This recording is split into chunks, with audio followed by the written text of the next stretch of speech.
Hello. Hi. Hi, guys. Sorry, I have food in my mouth because I timed that very poorly. All right. So we got a lot of stuff to talk about today. Okay. Um, oh my goodness. Why is everything falling apart as soon as I start? Give me a second here. Where's my 1 second. Give me 1 second, folks. Gotta fix a light.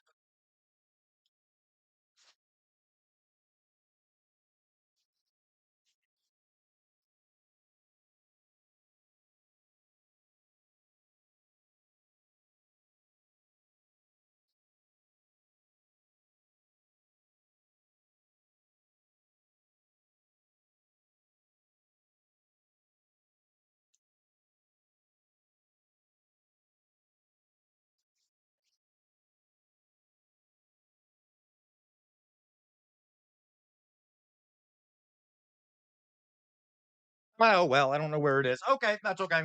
My lights are like shining in different colors. You can kind of see it there in the back. They're not supposed to do that. But anyway, all right. So we got a lot to talk about. Um, so we will get right into it. Let me see. Uh, let us see here what we do. Well, actually, I didn't, but I will. I need to tell you all. Well, I'll tell you in a second. Let me see who's here real fast. Okay. So, all right. Who do we got? We got. I saw Doug on the left earlier. Hello, Global. Okay. Hello, Doug on the left. All right. Uh, who else we got here? We got AMA Diva. Love you. See you here, AMA. Meowzord. Hello, Meowzord. There's SoCal coming down the spiral staircase in his grand entrance. Okay. Hello, SoCal. Hello, Alyssa. Hello, Alyssa. Uh, and who else? Who else? Who else we got here? I know I did start a bit early. Because we've got a lot to talk about. Okay. Hello, Dolly Boy. Hello. Thank you, Doug. Thank you. You think I look good? Thank you. Okay. Um, uh, hello, Louise. Now, so folks, here's the thing. I don't know if you noticed when I was walking around, I have swim trunks on. I have my swim trunks on. Okay. Why do I have my swim trunks on? Well, yesterday I got to 10 super chats, did I not? Okay. Alas, for some reason, Twitch was not letting me. There was some sort of connection error with Twitch, so I could not do a Jester After Dark stream, which had been promised by the fact that I got 10 super chats. So this morning I woke up and Twitch is now working. So this is what we're going to do. Okay. First of all, we're automatically going to have a Jester After Dark because I failed to do it yesterday. So we're going to have a Jester After Dark regardless today. Okay. So just be aware later tonight, we will absolutely have a Jester After Dark stream, regardless of how many we get. Okay. Now, uh, okay. Now, this is what this means instead, though, because we no longer have a 10 chat goal. We still have it, but there's going to be something else that happens if we reach it. So, as always, if we get 1 Jester hat, 3 Jester collar, 5 Jester makeup, 7 Q&A, and if we get to 10, I have filled a large container of like a large thing.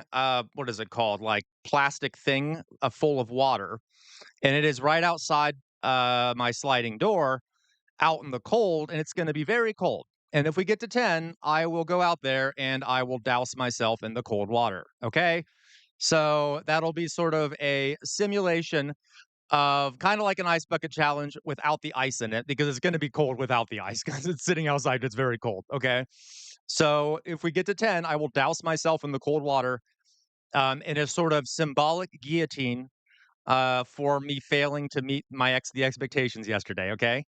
So if we get to 10 or $50, if we get $50 first, I will do it. Okay. So we can do a symbolic guillotining by dousing me in cold water. Okay. All right. So there we go. Uh, yeah, you are spoiled, SoCal. It is very cold here. Okay. So, all right. So that'll be what we do if we get to 10. All right. So in the meantime, um, he probably will, Meowzord, which I'm sure would amuse you too, Meowzord, to see that happen. Okay. So what we're going to do today, the first thing we're going to do is we're going to talk a little bit about Hitler. Uh, and I know it's a very sudden change in tone here, from going about joking about me dousing myself in water to talking about Hitler. Alas, that's what we're going to do. Okay. And we're going to be talking, um, AMA, how dare you? Okay. We're going to be talking about Hitler's ideology, how Hitler viewed the world. There you go, Dolly Boy. I didn't say it, you said it, Dolly Boy. Okay. Uh, and I decided to do this because um, it is sort of, well, it's important to understand how people like Hitler thought. And obviously, he's a loony, but I want us to actually try and get into his thoughts. I know this is kind of weird to see the world from his perspective because it will really highlight for us how a lot of fascists sort of view things. Okay. It'll also highlight for us something that's kind of dangerous. And I know you're adults out there. Okay. But please forgive me for saying this. Remember that almost none of the things he believes are actually true. All right. And even though some of Hitler's worldview might feel liberatory, you'll see what I mean when I say that. Okay, feel liberatory. It almost a lot of times when you first hear about how Hitler viewed the world, there is a sense there of like, oh, that's liberatory, right? In a weird way. Okay, you'll see what I mean. Obviously, it is not. Okay, so I'm gonna talk it through with you. I doubt anyone has ever talked this in depth about Hitler's worldview. I mean, I doubt many of you have actually spoken this in depth about his worldview. A lot of times in schools, they'll talk about like his ideas about race, his ideas about Lebensraum, like living space, and things like that. They don't really go deep into how he viewed the world collectively, like overall. All right, which of course is mixed in with his ideas of race. So we're going to talk about that. And as we're doing it, you're going to see, I want you to try and see comparisons between his worldview and other fascists we can think of's worldview. Okay. Oh, thank you guys. Yes, yes, yes. Here I'll put on the jester hat. Okay, here we go. Thank you guys for that. Um, all right, so that counts as one because it's $2. So we'll do, and if we get two more, it'll be Jester Caller. Thank you. Oh, it's $2. Okay, perfect then. So then that counts as two. We just need one more, and we get the caller. Okay. All right. So now let's get on to this presentation. Okay, and again, folks. This is Hitler, and I trust all of you. But if people, I just want to make sure if people come into the stream, I might repeat things over and over again, like this is not real. He's lying, because I don't want anyone to be drawn into Hitler's ideology. Obviously, okay. Um, okay. Thank you, Alyssa. That's perfect. Okay. So let's go into this. All right. Let's get into it. Okay. And so all right. And then, by the way, after we do this, folks, yeah, exactly. Don't want to accidentally send people down a rabbit hole. So please, what I would like, if you guys don't mind, if you want to help me out with this stream in trying to prevent people from going down a rabbit hole, please make fun of Hitler a whole bunch in chat. Like that, that's a good method of sort of, there's like one slide where I put something funny about Hitler, I think, just to humiliate him. But why are these lights going crazy all around me? Okay. But regardless, if you want to help kind of prevent anyone who stops by from being radicalized by anything we say, just humiliate Hitler. Okay. Um. Oh yes. Would love that, Doug. Would love to see that. Okay. So you know what? I'm sorry. These lights are going to drive me crazy. Give me a second. I'm just gonna turn them off because they're like shining in my eyes.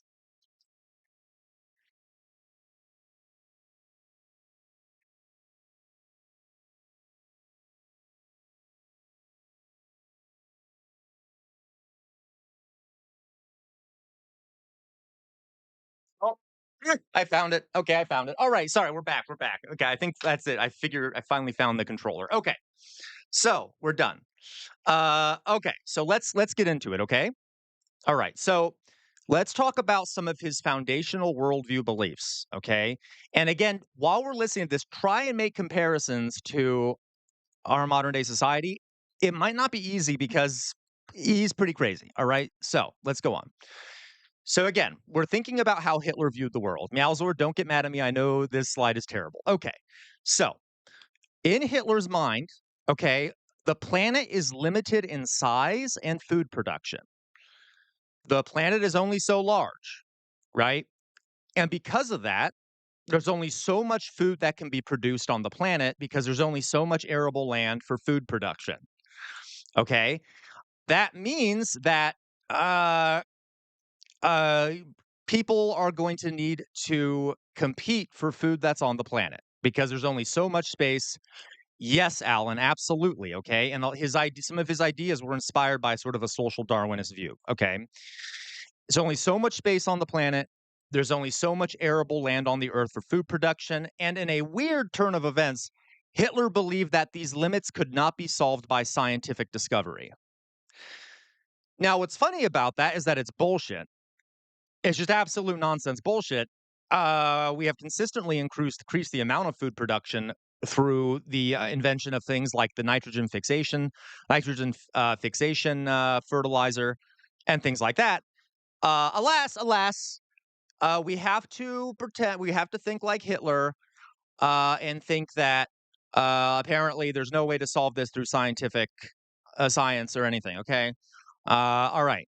And we also have to assume that there just is a limit in terms of food production, which I guess could technically be true. But again, as it is now, there is plenty of food produced on the planet to feed everyone. And there is plenty of food on the planet for us to keep producing more and more and more for a very long time. Okay. Regardless, that's what Hitler thought. Um, Alan, how dare you? How dare you? Okay. All right. So, within this planet that has limited space and limited food how dare you, Alan? Okay, you can leave, Alan. Okay, limited food production. The most important, now this is going to be a shocker for everyone. Okay, for the micro dicked Hitler, this is going to be a shocker for everyone. He believed that the most important classification for humans was race. Oh, shocking, shocking, right? Okay. So he thought that the most important unit for understanding humans was race. Okay. And uh that is fair, Mithril. You know, you're right, Mithril. And but there might be other ways to deal with it. Again, he was wrong. In because after he was around, there were other things invented that made it easier for more food production. Anyway, okay. All right. So in a state of nature, so the most important unit understanding is race, okay? In a state of nature, so in a state of like survival of the fittest, social Darwinist nonsense, all the races of the earth compete with each other violently for access to food, okay? Because there's limited space and limited food, all these different racial groups need to fight with each other to get access to this food. All right? All right. Uh, according to Hitler, all right, this natural struggle, because he viewed it as natural, because sort of the natural state of things, right, Red Cottage, yeah, there you go, Red Cottage, okay, Lysenko, right, okay, communism of the plants, okay, the natural struggle between the races, this natural struggle between the races is the only thing that is natural and morally good. I'm going to say that again. This violent struggle between the races for access to food is the only thing that is objectively good morally. That's kind of weird, okay? Because according to him, every other moral system is not based off nature. It is sort of invented. Of course, you can guess who he thinks it's invented by. We'll talk about that later. It begins with a J, okay? But the only law of nature is the struggle between different groups to survive, to get access to food, to survive, grow their populations, and dominate other groups. Okay, and this struggle is the only thing that is morally good, and everything should be constructed to allow this struggle. Okay, see what I mean? Okay, so all right. Of course, So that's a very important point, okay? That the struggle is you see what I'm saying, okay, is the most important thing. Okay. Then the Aryans and the Germans, okay? Well, Meowzord, yeah, you're getting ahead of me, Meowzord. Okay, you're getting ahead of me. All right.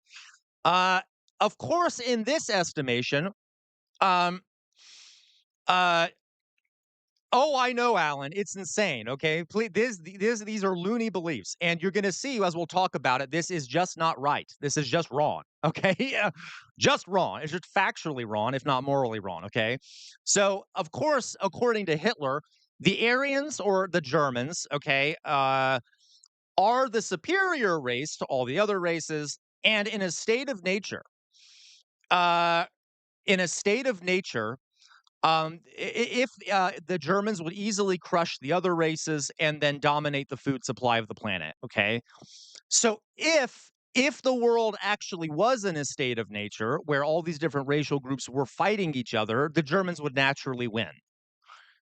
All right, is everyone following along in this insane thing? Okay, Doug, yeah, okay. Is it really? I'm sorry, Fox Emblem. Yeah, okay. I stopped praising Hitler, Fox Emblem. I know what you're doing. Okay, I'm just kidding. Okay. Absolutely, Meowzord. It's like an endless circle jerk. Okay, and it's gonna get worse. It's gonna get worse. All right. So here we get to Hitler's little obsession. By the way, it is, and it's not funny, but it is almost comedic how obsessed he is with Jews. Wait till you hear. Okay, like everything goes back to the Jews. It makes zero sense. Okay. Uh, Okay, all right. All right. Red Cottage, be careful. Don't make me have to block you, okay? I know you're joking, but I have trouble telling if you're actually making an anti-Semitic comment or not, okay? So, very funny, Red Cottage, but just be careful, okay? Because God knows who's gonna come in here. All right. All right. So, here we get to the loony stuff. Here we get to the loony stuff. I mean, if not, this other stuff wasn't loony before, okay? So, according to Hitler, there are okay. That's fair. Okay, that's fair. Okay, all right. According to Hitler, multiple things that were invented by Jews prevent the races from struggling naturally with each other. Okay, so for example, here are a list of some of the things that Hitler said was a quote unquote Jewish invention. Laws, literally laws like LAWS, like the things that governments pass to regulate things. Okay, laws. Think about this. If laws prevent people from doing violence to each other, laws regulate people's behavior. Okay, uh, laws regulate everything. Okay, okay. Um, uh, so according to Hitler, those laws prevent the races from like fighting each other and engaging in this natural struggle. By the way, it's obviously complete nonsense. Laws were invented way, way, way before there ever was Judaism. They was invented. Like, it has nothing to do with Judaism. Okay, it is a functional thing that was invented for civilization. Has nothing to do with Jews. Okay, anyway, then the next thing that he viewed as a Jewish invention that was preventing this natural struggle. Okay, what was the state? So organized governments. Hello, Drusilla. Thank you, Doug. The state was like the governments prevent the natural struggle of the races. Why? Because when you have a state, when you have a government, it has to include all of its citizens. Okay, all of its citizens. All right, regardless of race, technically, and it also limits the behavior of people within its borders, and it regulates their behavior. All of these things, which are keeping the races from engaging in this quote unquote natural struggle, which is complete bullshit. Okay, absolute bullshit. Hello, resident union thug. Guten Tag. Okay, we're just talking about Hitler here. Okay, Yeah, absolutely, Mauser. It probably got turned down by a Jewish girl once, okay? And they all are massive incels. You guys, these comments are great. Thank you. Okay, thank you. All right. So, um, where's the Twitch link? So Red Cottage, it is if you go to it should be linked in the description beneath the video. There should be a link to the Twitch there, okay? All right. Another thing that was a Jewish invention is communism and socialism, what he called Judeo-Bolshevism, because not Judaism, sorry, communism gets rid of racial distinctions and unites people on the basis of class, which limits the ability of races to struggle naturally for food. Okay, does that make sense? All right. At the same time, another Jewish invention, according to Hitler, was free market capitalism.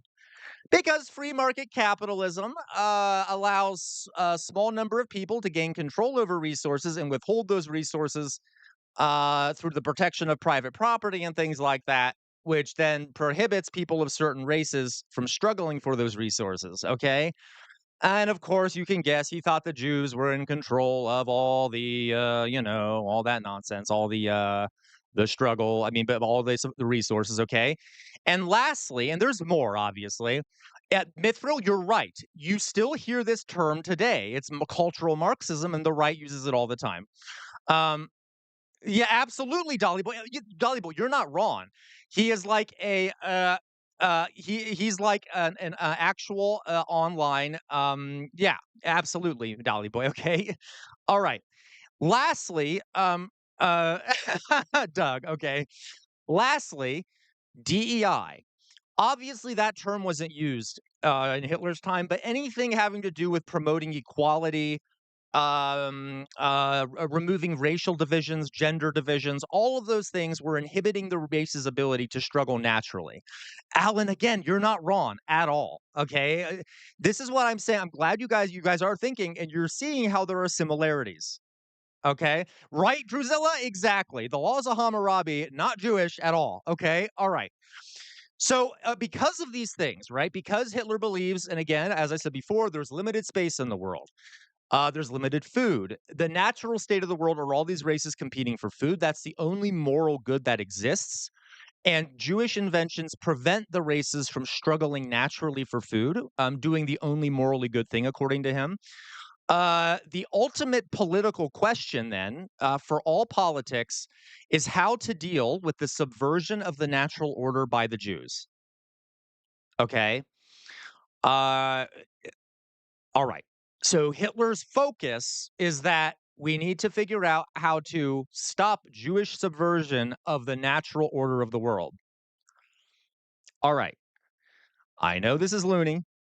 Hitler is batshit crazy, by the way. He also enjoyed being peed on. There's some evidence that he would have his niece, who he had an affair with, because he's an Epstein level weirdo, would in fact enjoy having her urinate on him while he was lying on his back. Okay, anyway. Okay, right. Yes, he did. Yeah, okay, there you go. He did lose his testicle there, Doug. Okay. All right, so I'm just gonna add that. All right, let's go on to the next thing. Yeah, Alyssa, it's gross. He also, by the way, of his girlfriends, I think he had like I can't remember, it's like 4 or 5. Right, there you go.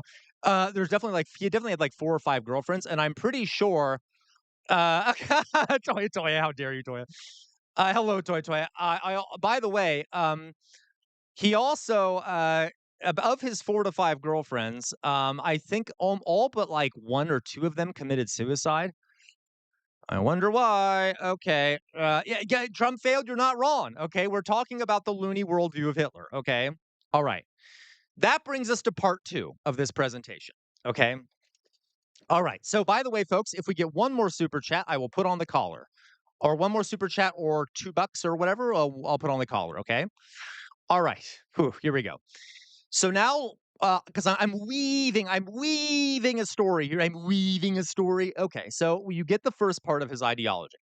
Now, let's talk about World War I and how that impacted Hitler's worldview. Okay, so World War I happened, if anyone doesn't know. Okay, it was a horrible multi-million death conflict one of the worst in history, second only to World War II in its level of destruction and death. Okay, and despite Hitler's and Hitler lesbian mythro, despite Hitler's ideas, despite Hitler's ideas about like food production and land, he also understood that nations, including Germany, relied on global trade to access all the food they needed.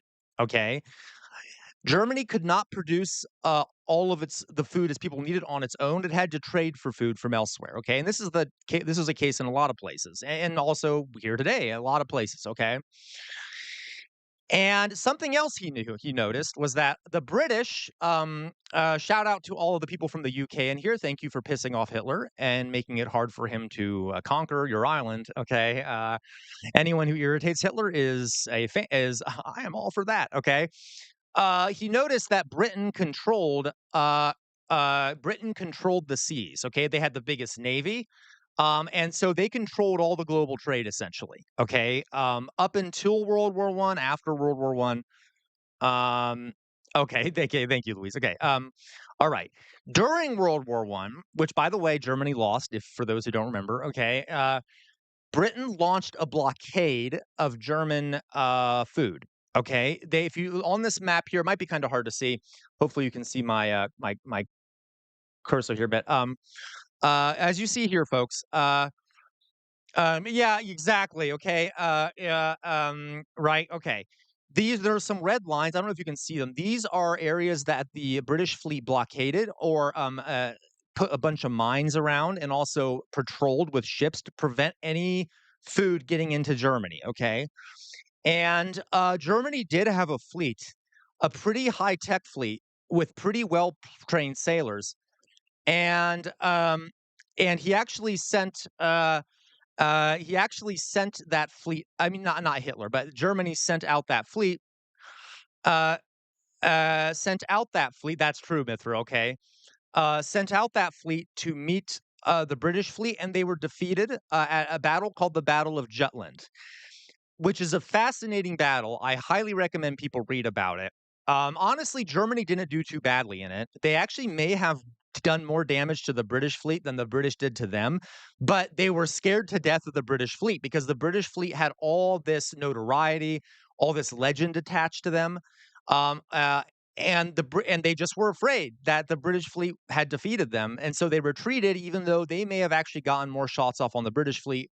Whatever the case, they were defeated. Okay, at the Battle of Jutland. I highly recommend you look it up. It's super interesting battle. I actually read the journals. Right, rules Britannia, Britannia rules the waves. Okay, you get it. Okay, and Germany was defeated, and after that point, they could no longer protect any. They had no chance to protect any of the imports coming into their country from British raiding. Okay, so all right. The results of this blockade that the British launched against Germany was that it's estimated that around 400,000 to 600,000 Germans starved to death. And here on the right, you have an image of a child who is emaciated and starving. Remember, this is pre-Hitler. This is World War One.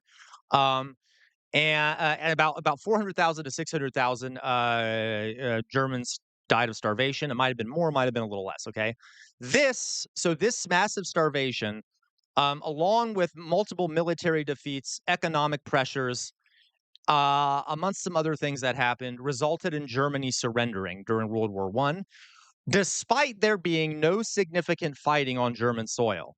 Okay, so not only during the war, the Germans were constantly being told through propaganda that they were winning the war, you're winning the war, you're winning the war. Even when the Germans were starving, they kept being told by the government, we're winning the war, we're doing great, we're winning the war. And then suddenly, one day, oh, by the way, we lost. And this caused a lot of mental disconnect for people, especially when the top generals of the military, who until this point had been claiming all this victory, did something called the stab in the back. Yeah, exactly, Dolly Boy, and basically said, "Oh, the reason we lost is because the Jews, and the socialists stabbed us in the back." Okay, which was not true at all. Regardless, Germany lost.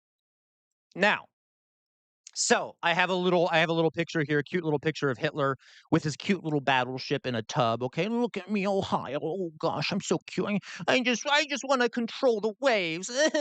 Okay, anyway, so uh, yeah, oh, I know, right, I know, weird amorphous blob. Okay, so now let's get back to what Hitler. So that Hitler experienced all that. He fought in World War I. So if Hitler is right, then why did the quote unquote superior race lose in World War One, right? Well, you might suddenly think, well, maybe he's just wrong about there being superior and inferior races, and maybe it has to do with more with military strategy, economics, and things like that. Maybe that's maybe you're just wrong about the race thing. But of course, Hitler can't think that way, right? So, according to Hitler, global trade, okay, and the commodification of food was an essential part of free market capitalism. And of course, free market capitalism was by its nature, according to Hitler, Jewish. Right? Right. I mean, are you surprised by now that he would think that? Okay. And so to him, it wasn't the British that had defeated Germany in the World War. It was the Jews, through British control of the seas, had subverted the the natural violent struggle between the races, resulting in Germany's defeat. So basically, the Jews through the exact hey, yeah, the Jews through the British had prevented the Germans from fighting it out naturally with other races and had sort of cheated, right? They had cheated because they didn't allow the fight to go naturally. Uh, right. Okay. Exactly, right? Weird amorphous blob. Exactly. He's okay with non-Jewish oligarchs and capitalists. Okay. Anyway, so, all right. Kind of seems like a cope to me, like, oh no, we didn't lose because I was wrong about the racial thing. We lost because it was unfair. The war was fought unfair. Okay. All right. Um, oh yeah, no, absolutely. Okay. Yeah, no, I mean, you're right. It was very, he thought that it was, yes, one of the reasons they lost was because of inefficiencies. Um, because of inefficiencies and such in the German government. Welcome, by the way, Mamino. And like within the command structure, the German command structure was inefficient. There's lots of other issues. Um, oh no, yeah, oh absolutely, Mamino. Yes, yeah, I got you, Mamino. Yeah, no, you're right. You're right. Okay, all right. Okay, so from this, uh, uh, okay, all right. Um, Oh, Alan, yes, they do. Okay. The fascists do cry rigged whenever they lose anything because it's never, remember, it's all the Welt ist meine Vorstellung. However, the fascist views reality is what reality is. What is actually reality doesn't matter. It's all about aesthetics and how it makes them feel. So if they don't like the excuse that Germans aren't superior, or it isn't a racial reason that they won, that they lost, then they will just make up that it is. Okay. All right. So Germany needs autarky. So from that experience in the First World War, Hitler determined the following. Okay. The way to allow Germans to continue this quote unquote natural racial struggle was to achieve economic independence and have Germany produce all of its own food and resources. This is called autarky, which was a very common fascist point of view. Autarky is a system, which I have defined over here, where the nation is self-dependent, as in it produces all of its own goods and services within its own country, national borders, and does not allow foreign trade. For example, North Korea is this is actually isn't true. I don't know why this is included in the definition. North Korea is an autarkic nation that refrains from foreign trade and is self-sufficient in every economic aspect. That's not true. They take a lot from China, regardless. Okay. That's all Turkey. Okay, so he believed that in order for Germany in the future to be able to continue this quote unquote natural racial struggle, they needed a land empire so that they didn't need to go on the seas because Britain controlled the seas. And on that land empire, they needed to have enough resources and food to sustain themselves during war. Oh, it totally is Trump failed. Does this make sense? Okay. Now, here's where it gets fucked up, folks. I mean, what am I saying? It's already fucked up. But for the Americans, especially in chat here, forgive me for what I'm about to tell you. Okay.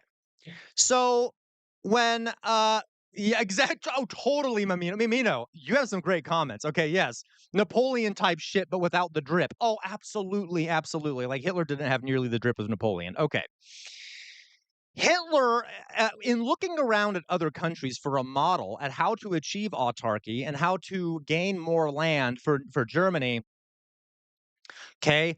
Yeah, absolutely, Victoria. Hello, pizza. Hitler viewed the United States as the perfect model of what he wanted for Germany. That was his model for what he wanted to achieve in terms of conquering and colonizing more land for Germany. I will go on to explain this. I am not exaggerating. If you read his writings, he's all about the United States. Okay. So let me explain this a little bit. Um, okay. Okay. The Nazis generally, and Hitler specifically, I idolized many aspects of American society. Okay. For example, like the Nazis loved American media. They thought it was some of the best. They loved American racial laws, obviously. Okay. They liked sort of the spirit of the white settler that was what they called it, and the idea of, like, pushing out west. Um, 'Kay. Uh, they liked, like, the innovation of America, like the inventions and stuff coming out of America. They liked how some races were subordinated in America. I could go on and on, all right? Now I will say this. Yes, Meowsword, the colonizer fantasy. Now, here's the thing. I will say this. In defense of the United States, I am not defending the United States, but he did have a very distorted view of America, right? He had a very simplified view of America. And yeah, America did do all these things, okay? But he didn't really consider all the immigrants that were in the United States and things like that, which were contributing to American society. Nor did he talk about like how, there was slavery, but then they were emancipated. So he had a selective view of this, but he's not totally wrong, right? Obviously. Because we did engage in genocide against Native peoples, did have racial laws, did a lot of horrific things. Okay. All right. Um, okay. Um, right. Uh, okay. Yeah, okay. Um, yeah, absolutely, Malzord. Okay. All right.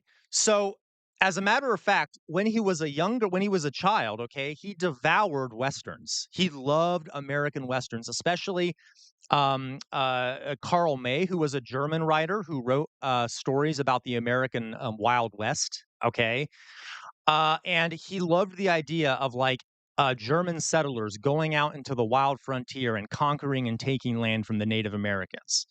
Weirdly enough, he had a weird sort of um, absolutely, Doug, you're right. Okay. He uh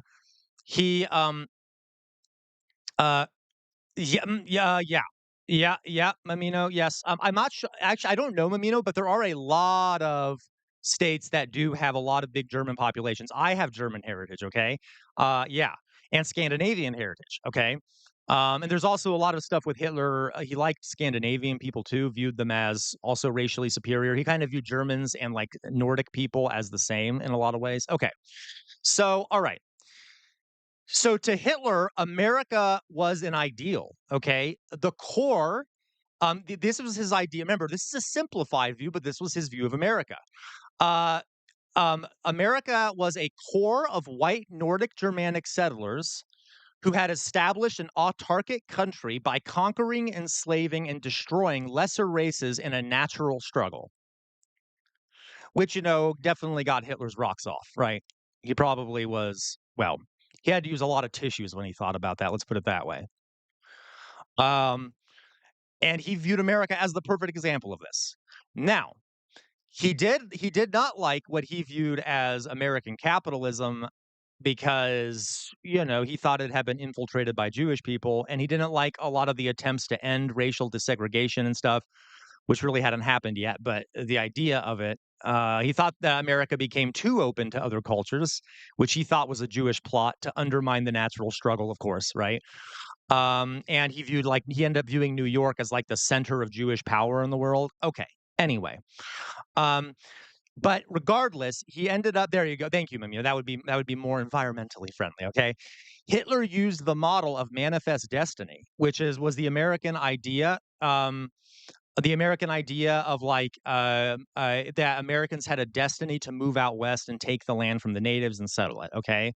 And he took that idea and he turned it into something many of you have probably heard of, and it's called Lebensraum.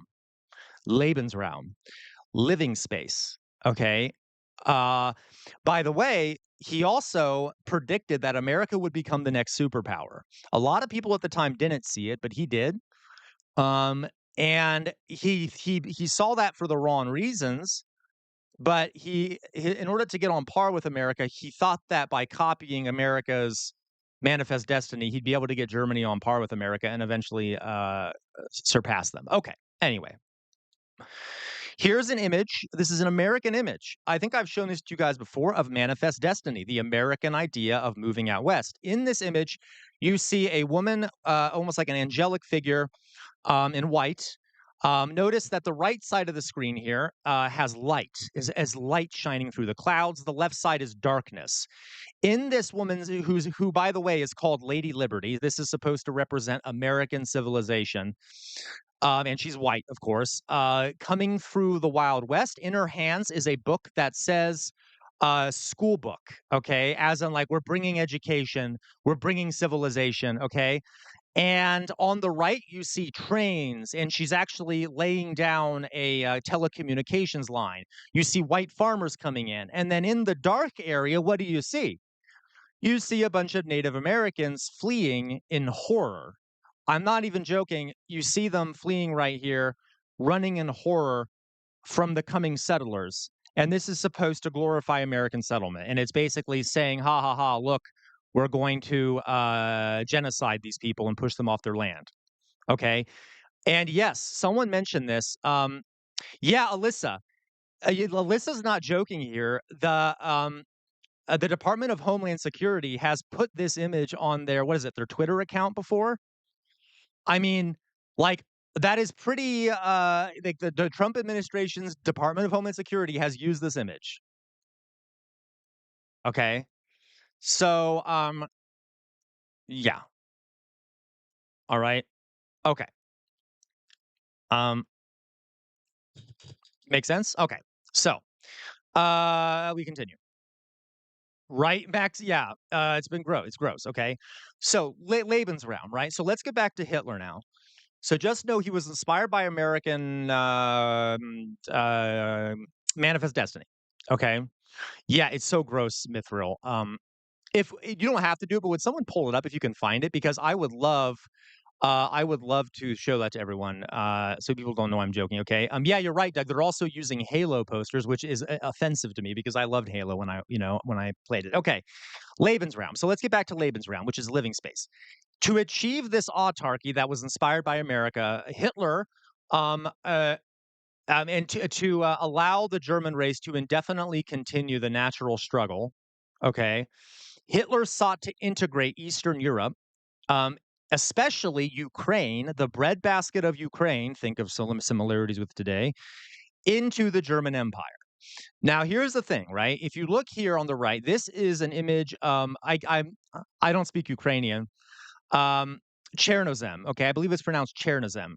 Uh, Chernozem is black soil. It's like a very black, very nutritious soil. And Ukraine has a third of all the world's Chernozem, which makes it very productive for agriculture. It has long been considered the breadbasket of Europe. It can produce tons of grain. Um, Hitler really wanted, especially to conquer Ukraine, because that would allow him to achieve food autarky for the German Empire. Okay, but also the rest of Eastern Europe as well. Okay, there's other resources there, etc. And his hope was that by yeah, Mambino, exactly. Egypt also has a ton of excellent production there. Okay, yeah, very good land for agricultural production. Okay. Um, so this land would grant the German people an abundance of food, and which, by the way, Mamino. Okay, real fast. Mamino has bringing up some good points here. The Roman Empire conquered Egypt in order to gain access to their agriculture. So other empires have done this sort of shit before. Okay, yeah, right. I agree, Mithro. It's beautiful soil. Okay, and there might be a reason why Putin wants it so bad. Anyway, okay. So this would grant the German people an abundance of food and resources, from which to fuel their racial struggle against the rest of the world. Okay, because then they wouldn't have to rely on the seas. They could continue the only good thing, morally good thing, according to Hitler, which was this quote unquote natural racial struggle, which is nonsense. Okay, all right. So, according to Hitler, in order to conquer Eastern Europe, right? According to Hitler, he thought this would be a very easy proposition, super easy, right? Because according to Hitler, the Slavs, the Slavic peoples out east, and other peoples of Eastern Europe were racially inferior. Okay, and they'd be easy to conquer. Uh, this included, by the way, the Soviet Union, which was a massive industrialized country that Hitler would thought would be to be easy to roll over, okay, because of his racial beliefs. And not only that, the Soviet Union was communist. And what does that mean, folks? According to Hitler, if it's communist, it means it's Jewish. And so he thought that the Soviet Union was like millions of Slavic peoples, basically being of inferior Slavic peoples being manipulated and influenced by a small group of Jewish people, which basically made it a really weak state because it's kind of a weak structure. You have a few people manipulating millions of people. It's not going to work when you attack it. Okay, and he um, which is hilarious in many ways, given that the Soviet Union ended up defeating. Um, Yep, absolutely, Mauser. It is the most fertile soil in the world, and Ukraine has 1/3 of all of that soil. Okay, there are other places that have it too, but Ukraine has 1/3 of that soil. Um, okay, all right. So, as a matter of fact, Hitler thought it would be so easy to conquer the Soviet Union that he famously said this: "We only have to kick in the door, and the whole rotten structure will come crashing down."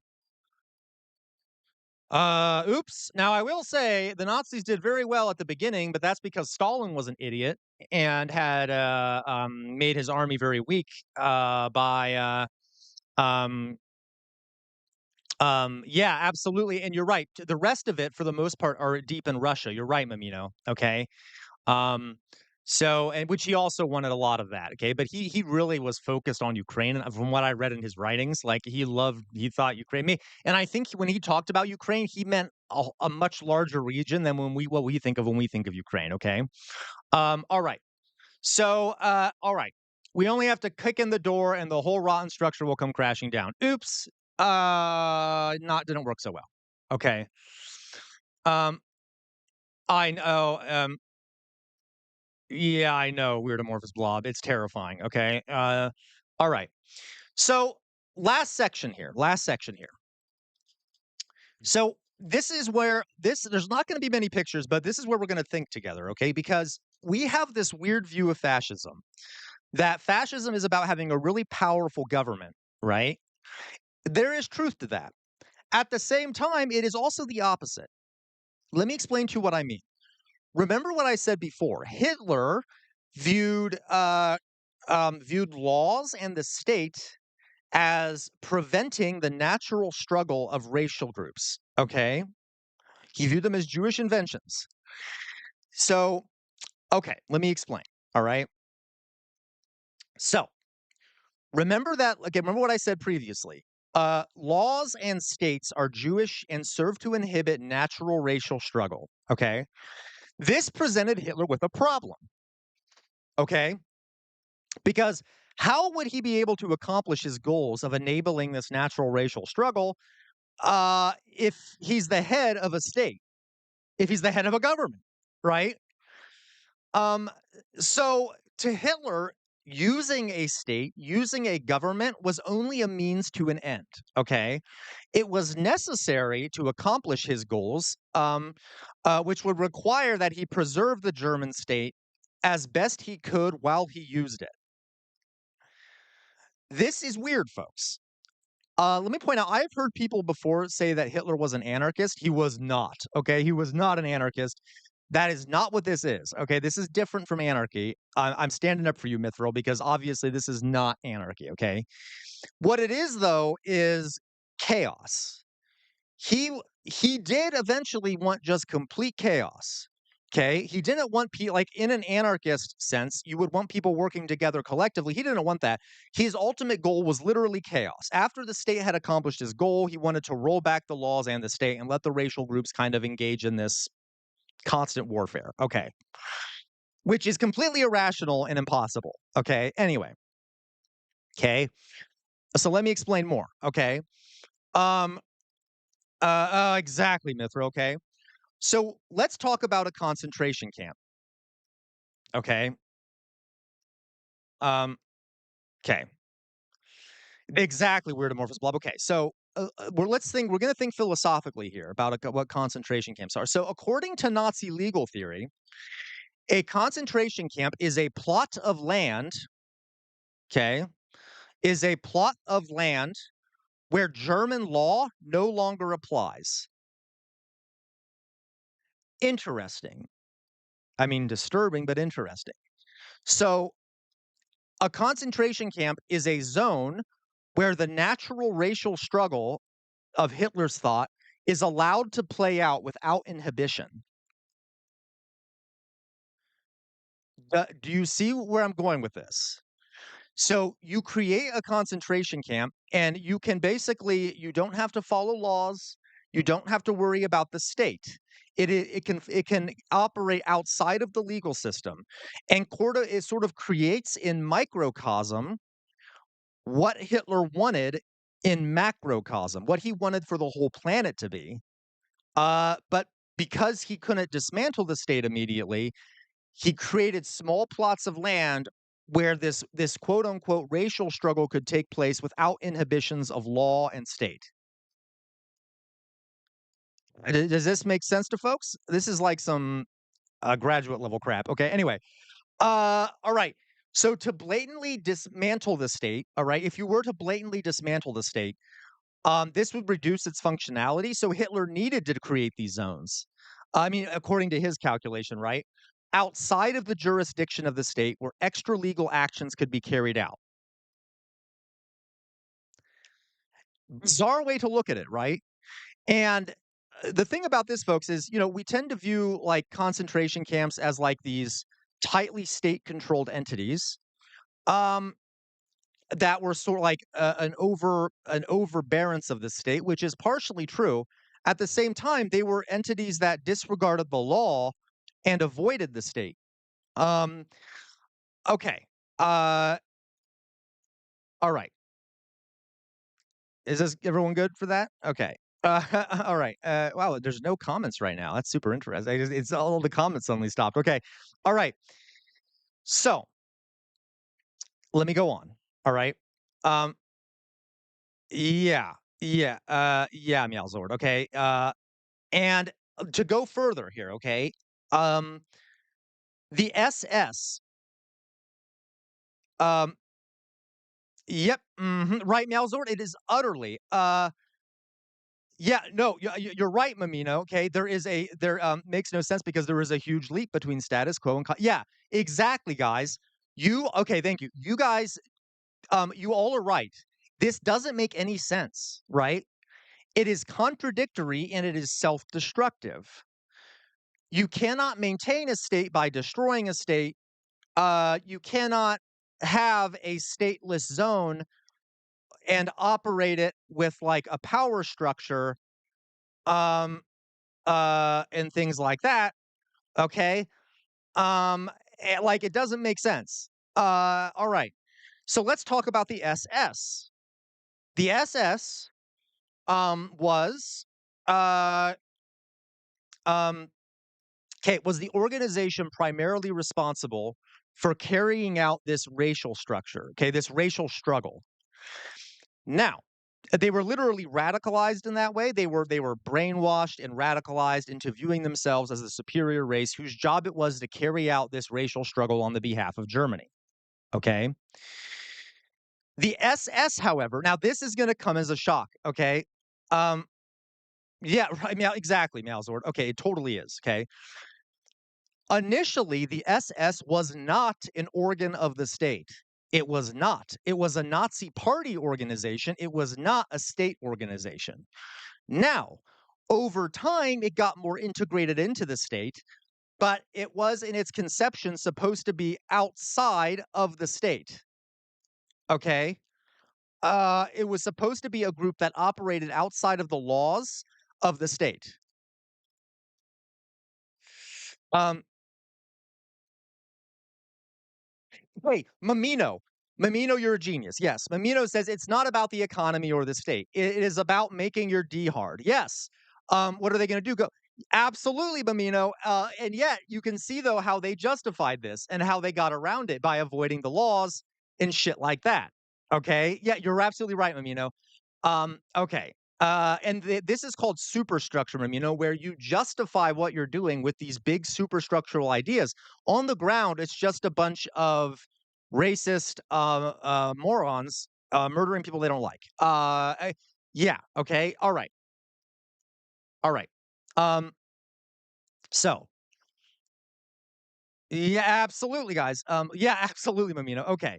So the SS was then used to guard yeah, absolutely, Meowsort. It is not about a fair fight, right? At all. And then think about it, folks. It then goes on to reinforce your sense of being racially superior if you rig the game in advance by making people putting them in a state where they cannot resist, depriving them of weapons and starving them while you have all the equipment, all the power, and you put them into a lawless scenario, and it's going to appear like you're superior because you're in the position of authority. You're the one that has all the power. So it reinforces it, even though it's rigged to begin with. Okay. All right. Um, that, by the way, same thing with like the same thing with um, what are they called? The ghettos, where they would pack Jewish people into these areas of cities and close it off and force them to live together. What happens if you take a bunch of people, deprive them of food, and shove them together in tight quarters? A lot of times diseases break out. So a lot of diseases were rampant amongst these Jews in the ghettos. And what do you think the Nazis said? They said, oh, well, Jews are just a diseased race. They are prone to disease. They're like rats. They spread disease and stuff. You created the scenario where this happened, and then it reinforces their ideology. Remember what I said before, die Welt ist meine Vorstellung. Reality doesn't matter. All that matters is how I view the world, and anything I see, I will use to reinforce that view, even if it's not true. Okay? All right. So, um, so the SS was exactly, okay? The SS was used to guard concentration camps and take actions that the German state could not take. Um, Yeah, absolutely, Malzor. I agree. Okay. And the SS was ended up being brainwashed to this purpose. Okay. They were taught that they were the front lines of they were at the front lines of the natural racial struggle, and they ought to be uninhibited in their actions against racial enemies. Okay. We can go on here. Um, okay. MGS2. Yeah, there you go. Okay. Okay. We can go on here. So this is going to be strange. By the way, when I say this, I'm not saying that the Nazis did not try to exterminate the Jews within Germany. I'm saying that they had a harder time doing that than elsewhere. Okay, so let me explain. Um, because of the need to preserve the state, okay, the German state, the German government, the Nazis had a lot more trouble eliminating the Jews within Germany than they did with outside of Germany. Okay, I know I'm talking about this in a cold way. Obviously, I do not support genocide of any sort. So forgive me for speaking in this way. It was a horrific crime. Well, I don't need to say this. You all know this, okay? But I'm not. You see what I'm saying? Okay, so So why? Why did they have an issue with it inside of Germany? Okay. So the Jews were less than 1% of the German population. I think it was about half of a percent or something like that. It was a very small percentage of the German population. And the Nazis were only able to get rid about half of them. Uh, again, I feel so gross talking about it this way, but you see what I'm saying, okay? To murder about half of them, which, if you look at the numbers outside the country, is a very low percentage. Okay, they had a heck of a time getting the Jews inside of Germany. Okay, so why?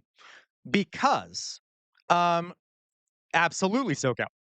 Because the state, the laws of the state and the government were still operating within Germany. So the Nazis had to constantly fight with the state, with the bureaucracy, with the laws. Yes, it was an authoritarian government, but that does not automatically mean you can take actions outside of the state lines, because that would undermine your authority as an authoritarian government. This is complicated, but they struggled a bit within Germany to do what they wanted to do, and it also was bad for the economy to eliminate those Jewish people. So, because of those limitations of the state's limitations within Germany, they had trouble. Um, However, if you look at outside the country, when the Nazis invaded other countries, okay, this gave them an opportunity. Why? Because their first priority when they would invade another country was the destruction of the state and the dismantling of local law codes. What this would do is it would create a Wild West type scenario where there was no state anymore, there were no laws being applied, and there were the Nazis, and they could do whatever the hell they wanted to.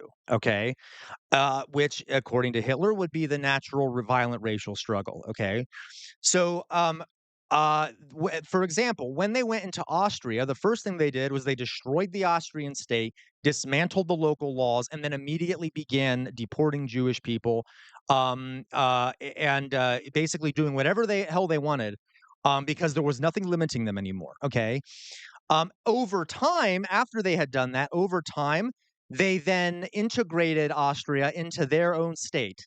But at first, they destroyed everything and then didn't replace it, and then it was sort of a chaotic thing. Okay, all right. If anyone knows what the Einsatzgruppen were, the Einsatzgruppen were, this was early in the Holocaust. Okay, this is before the concentration camps and the death camps. The Nazis would send, well, they also were during the death camps. Okay. The Einsatzgruppen were specialized groups of troops who were responsible whenever the Nazis invaded somewhere. The Einsatzgruppen would come in right behind them, and they would go out. And this basically means like task force or action group. And these Einsatzgruppen would go around destroying any political organization in the countries conquered by Germany. They would go about destroying anyone viewed as an enemy of the state, any intellectuals or politicians, in an effort to dismantle the state. And also Jews as well, okay? Because remember, in the Nazi mind, Jews are deeply linked to the idea of the state laws and things like that. Though they killed far more than just Jews, they also killed Poles, anyone who was a member of the state apparatus or an intellectual, okay? Whatever it may be, okay, or like a police, whatever, okay. Um, and they would then take these people. This is an image here. I chose a less violent one. They would then take the people, have them dig their own grave, and then have them stand in the trench, shoot them, and kill them. Okay, yes, and partisans. Okay, and this was called the Holocaust by bullets. Because it was the first stage of the Holocaust when they were just shooting people and they weren't using the gas chambers yet. But that was the Einsatzgruppe, and their whole job was to destroy the state.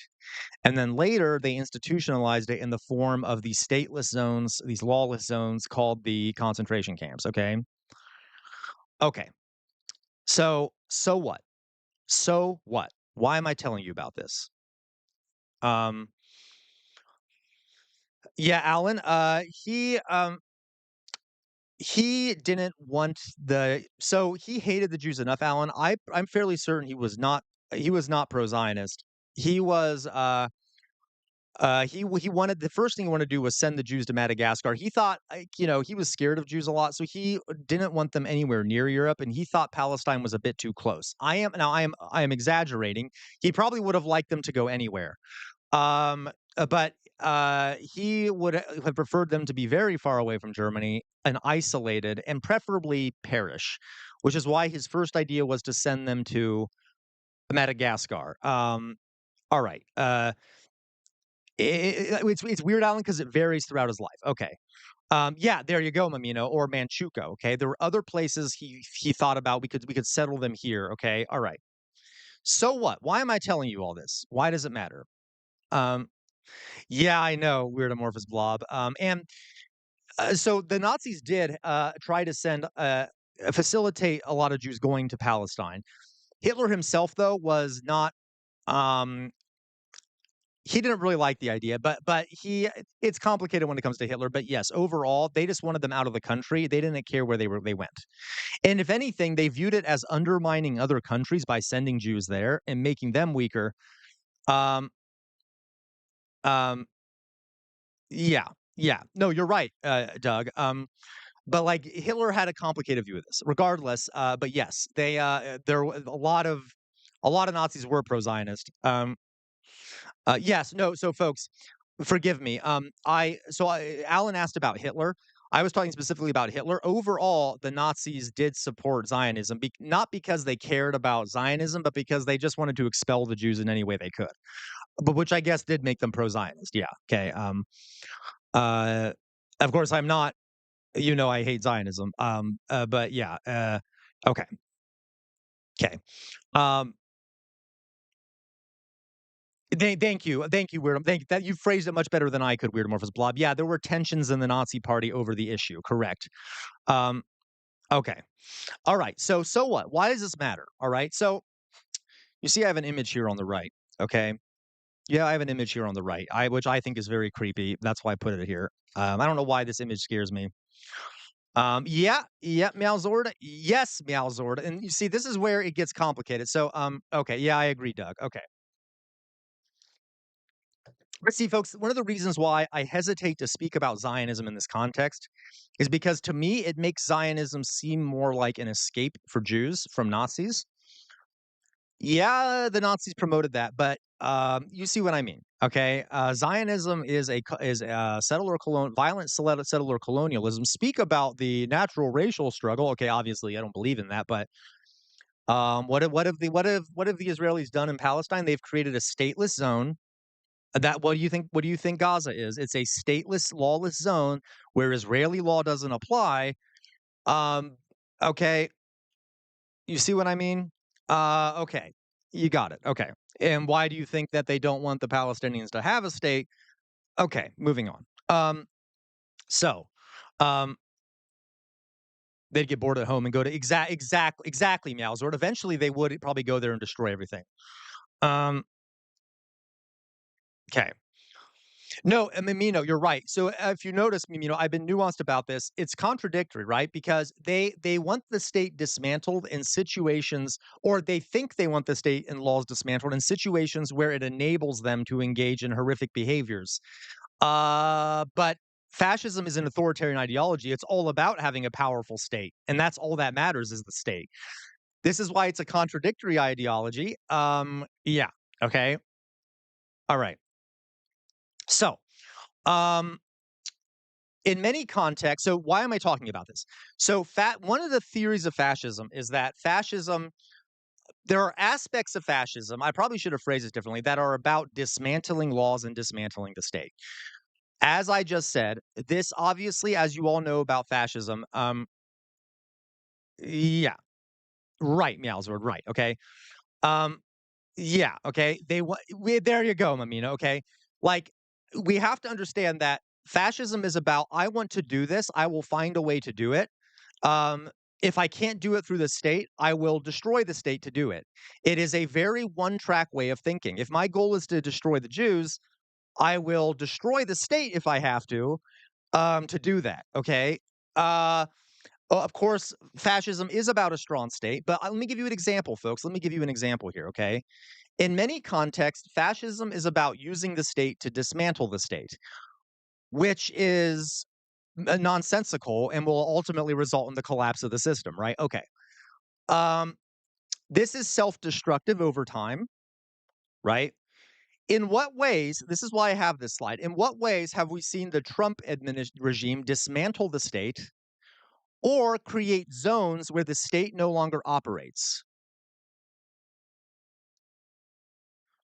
Have we seen some of that in the Trump administration, where the Trump regime has dismantled the state or created zones where the state no longer operates? Yeah, Meowzord. Destruction of the Constitution, right? Ignoring the Constitution to create a Christian nationalist governance. What else? They've majorly dismantled a lot of the, for example, environmental rules. Okay. Um, to enable what they see, our fascism is different. Ours is much more linked to capitalism. So, like dismantling environmental rules to allow the natural economic struggle of corporations to dominate everyone. Very similar to what Nazis did. They had a racial conception of it. The Trump administration has an economic capitalist conception. Okay, alligator Alcatraz, 100%, 100%. Dolly boy. Yep, sending in the stormtroopers to divide the community, right? Yep. Mm-hmm. Who operate kind of on an extra legal basis, right? The ICE operates in some ways that are extra legal, do they not?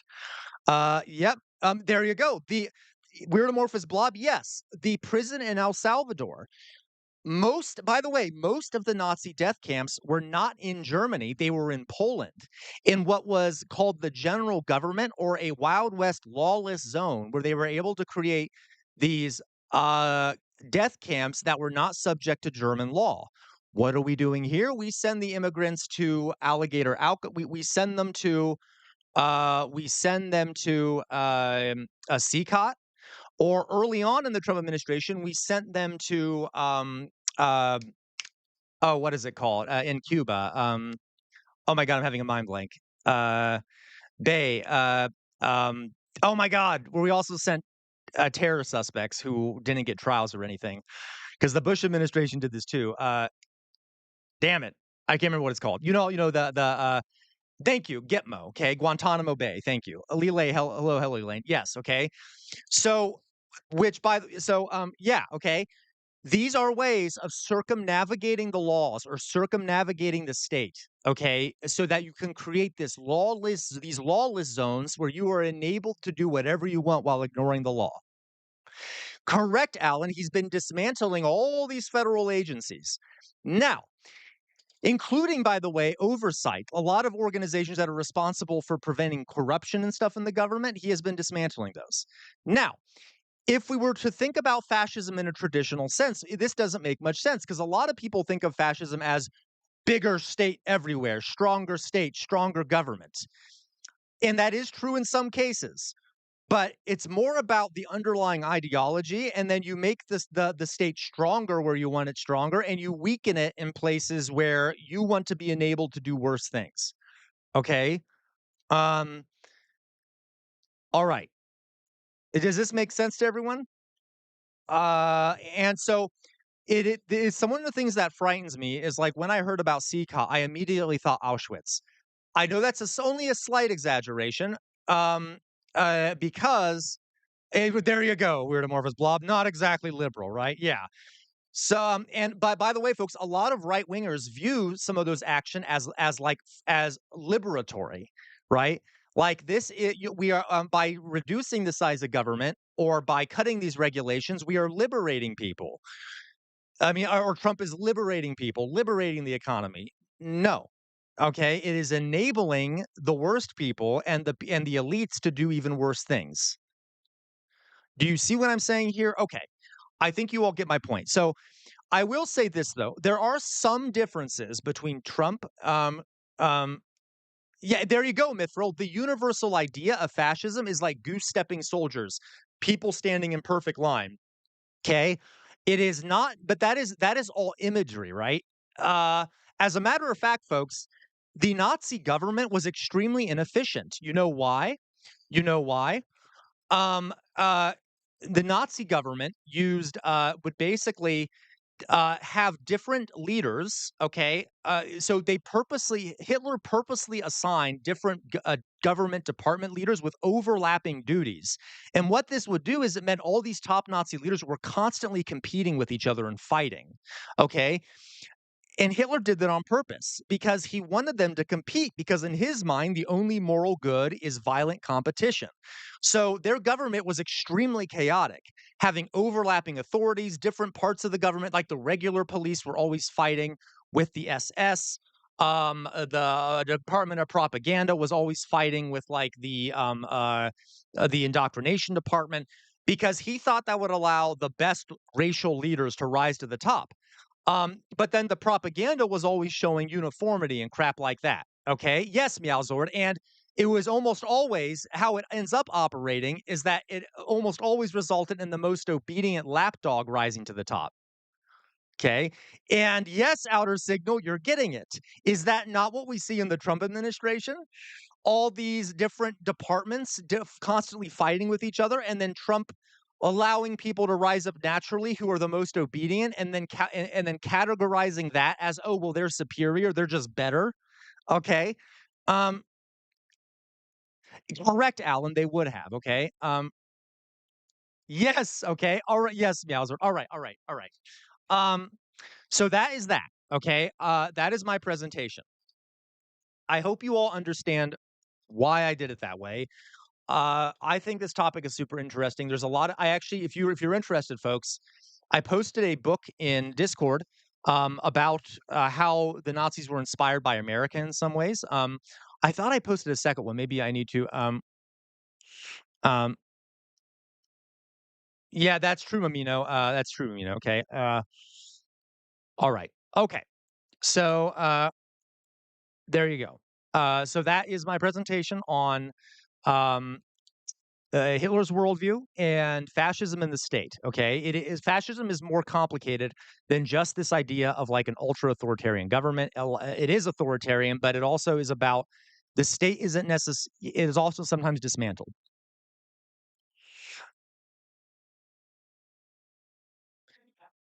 Yes, well, Mamino, admittedly, Mamino, part of that. So, Mamino, you're right. Trump and Reps have bigger support than Hitler, and they kind of do nothing.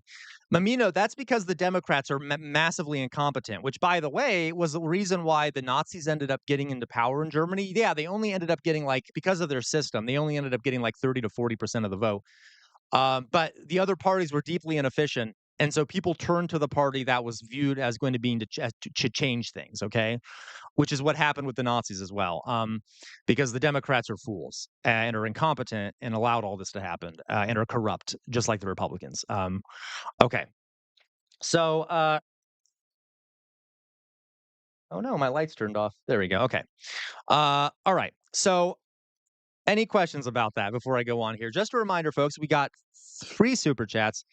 If I'm sorry, we have 2 super chats. If we get one more, I'll put on the caller. This also, if you're over on Twitch, please you I'm sure, Mamino, I'm sure you love neoliberalism, right? I think I know you a little bit by now, Mamino. Okay. All right. Okay. Yeah, Mithril, me too. Reform in the UK is gonna. I'm worried about reform in the UK because they're doing similar things to what Trump and the Republicans did. They're drawing on that discontent with the Labour Party to get people to come in. Okay.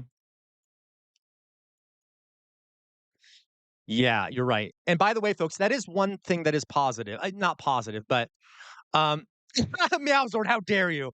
Meowzord said sponsored by City Crusher, who we will not mention here in chat. Yes, yes, yes. Thank you, Meowzord. Okay. By the way, folks, City Crusher was the YouTuber who made a response video to one of my videos. Anyway, who that I have not responded to. But anyway. All right. Thank you, Meowzord. I'll put on the collar. Folks, if we get one more, I'll put on the makeup. Okay. All right. So guys, let me so that's that for now, okay? Um what we're going to do now, okay? I know I'm throwing a lot at you today. I'm going to briefly talk about another thing that is relevant based off what is happening in the news. Okay. Yeah. Yep. They are playing his game. Toy, toy, toy. Um. Yeah. Oh yes, I'm sorry. I forgot to mention something. Yeah, I forgot to mention something. So one positive thing about the Trump administration, and I'm not saying this as like a compliment. I'm saying it as a one positive thing that might work out in our favor is that at least the Nazis and the Italian fascists, they tried to provide their people with something. So the Nazis did get a lot of people back to work with big spending projects. Now they did this to prepare for war, so it's not like it ended up helping people. They also did some economic reforms, which got people, helped get people out of the Great Depression. Am I saying that that was the only thing? No, but that kind of they had a policy of kind of trying to keep people happy economically, so that they would be less resistive to the Nazi regime. Same thing with the Italians, and so, but the Trump regime doesn't really seem to give a shit, and we might end up seeing that they can't keep popularity because they are not being helpful with how people are experiencing the economy. Okay. Um, I would say they're trying to get rid of loving. Yeah, very possible, which is disgusting, Doug. Very possible. Okay. And by the way, that's not a compliment of the Nazis or the Italians because they did it. They didn't do it because they cared about people. They did it because they wanted to prepare for war and made sure they didn't have a rebellion. And they ended up having a lot of their own people die because of it. So, but it was a means to an end. No, yeah, so, yes, like, the Weimar did economically sort of fix themselves. The problem, though, was that, from Germans' perspective, there was still a lot of chaos in politics, and the Nazis exploited that. A lot, okay? The right wing and the communist exploited that a lot. I'm not saying they're on the same level, but just as a matter of politics, both sides exploited sort of the political failings of the Weimar Republic, and there was a lot of violence in the streets and stuff. And they still didn't. The economy was still recovering under Weimar, and Hitler didn't do much to make it better after that, but he did get a lot of people back to work by doing these massive works projects. The economy probably would have improved over time anyway under Weimar, to be honest, but he was able to give the impression that he was the one that did it. But you're very good, very true, though, Mamino. Okay. All right. Uh, okay. So, uh, um, yeah, you're true. That's true. Global. Okay. Yeah.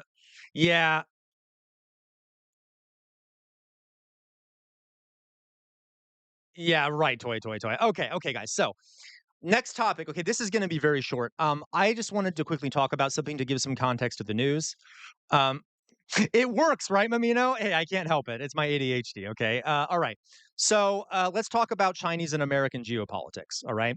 This is going to be brief. Trump right now is visiting Asia and meeting a bunch of different countries around China, and then is also going to be meeting China. Okay. And I want just so that because this stuff is going to become it's already very important for the world in America. I'm just going to give you a little background to the geopolitics of China and America, just so that all of this makes more sense. Okay, so let's start here. So, to understand Chinese and American geopolitics, you have to understand. Remember what I said before: America is an empire. Flat out, America is an empire. I hope you all know by now that that is almost undeniable. Okay, now China is a threat to that empire. Okay, and they've already begun expanding their own imperial ambitions in Africa and things like that. All right. So, some of the America, right at this point, basically controls the world's oceans. We have a very powerful navy with tons of military bases all over the place. We can basically control the oceans. Yeah, we can quibble about this, but for the most part, we are in control of the global oceans. Okay. Um, and yeah, okay, and we have for a very long time had a strategy of containing China, preventing them from leaving their own limited sphere of influence, preventing them from gaining more influence in Asia. because that's where we're supposed to have influence, right? We are the ones who are supposed to have influence everywhere. Okay. China has been trying to get more influence because that's the nature of expanding empires. That's the nature of expanding economic powers. And we don't like that. So on this map here, okay, on this map here, there's two lines. This first line is called the first island chain. All right. Here are some of the countries that are in that first island chain. Okay. Japan, Taiwan, the Philippines. Not all of these are islands, but they're part of this first quote unquote line of defense against China. Japan, Taiwan, Philippines, Malaysia, South Korea, and Vietnam. Okay. All these countries kind of form a natural geographic barrier between the coast of China and the rest of the Pacific Ocean. The United States has very close relationships with all of those countries I just mentioned. Remember what I said, we are an empire. Our close relationships with those countries is partially about securing our own power and control. Okay, so we have military bases all over Japan. We have military bases all over the Philippines. I think we have military bases on Taiwan. We do have military bases on Taiwan.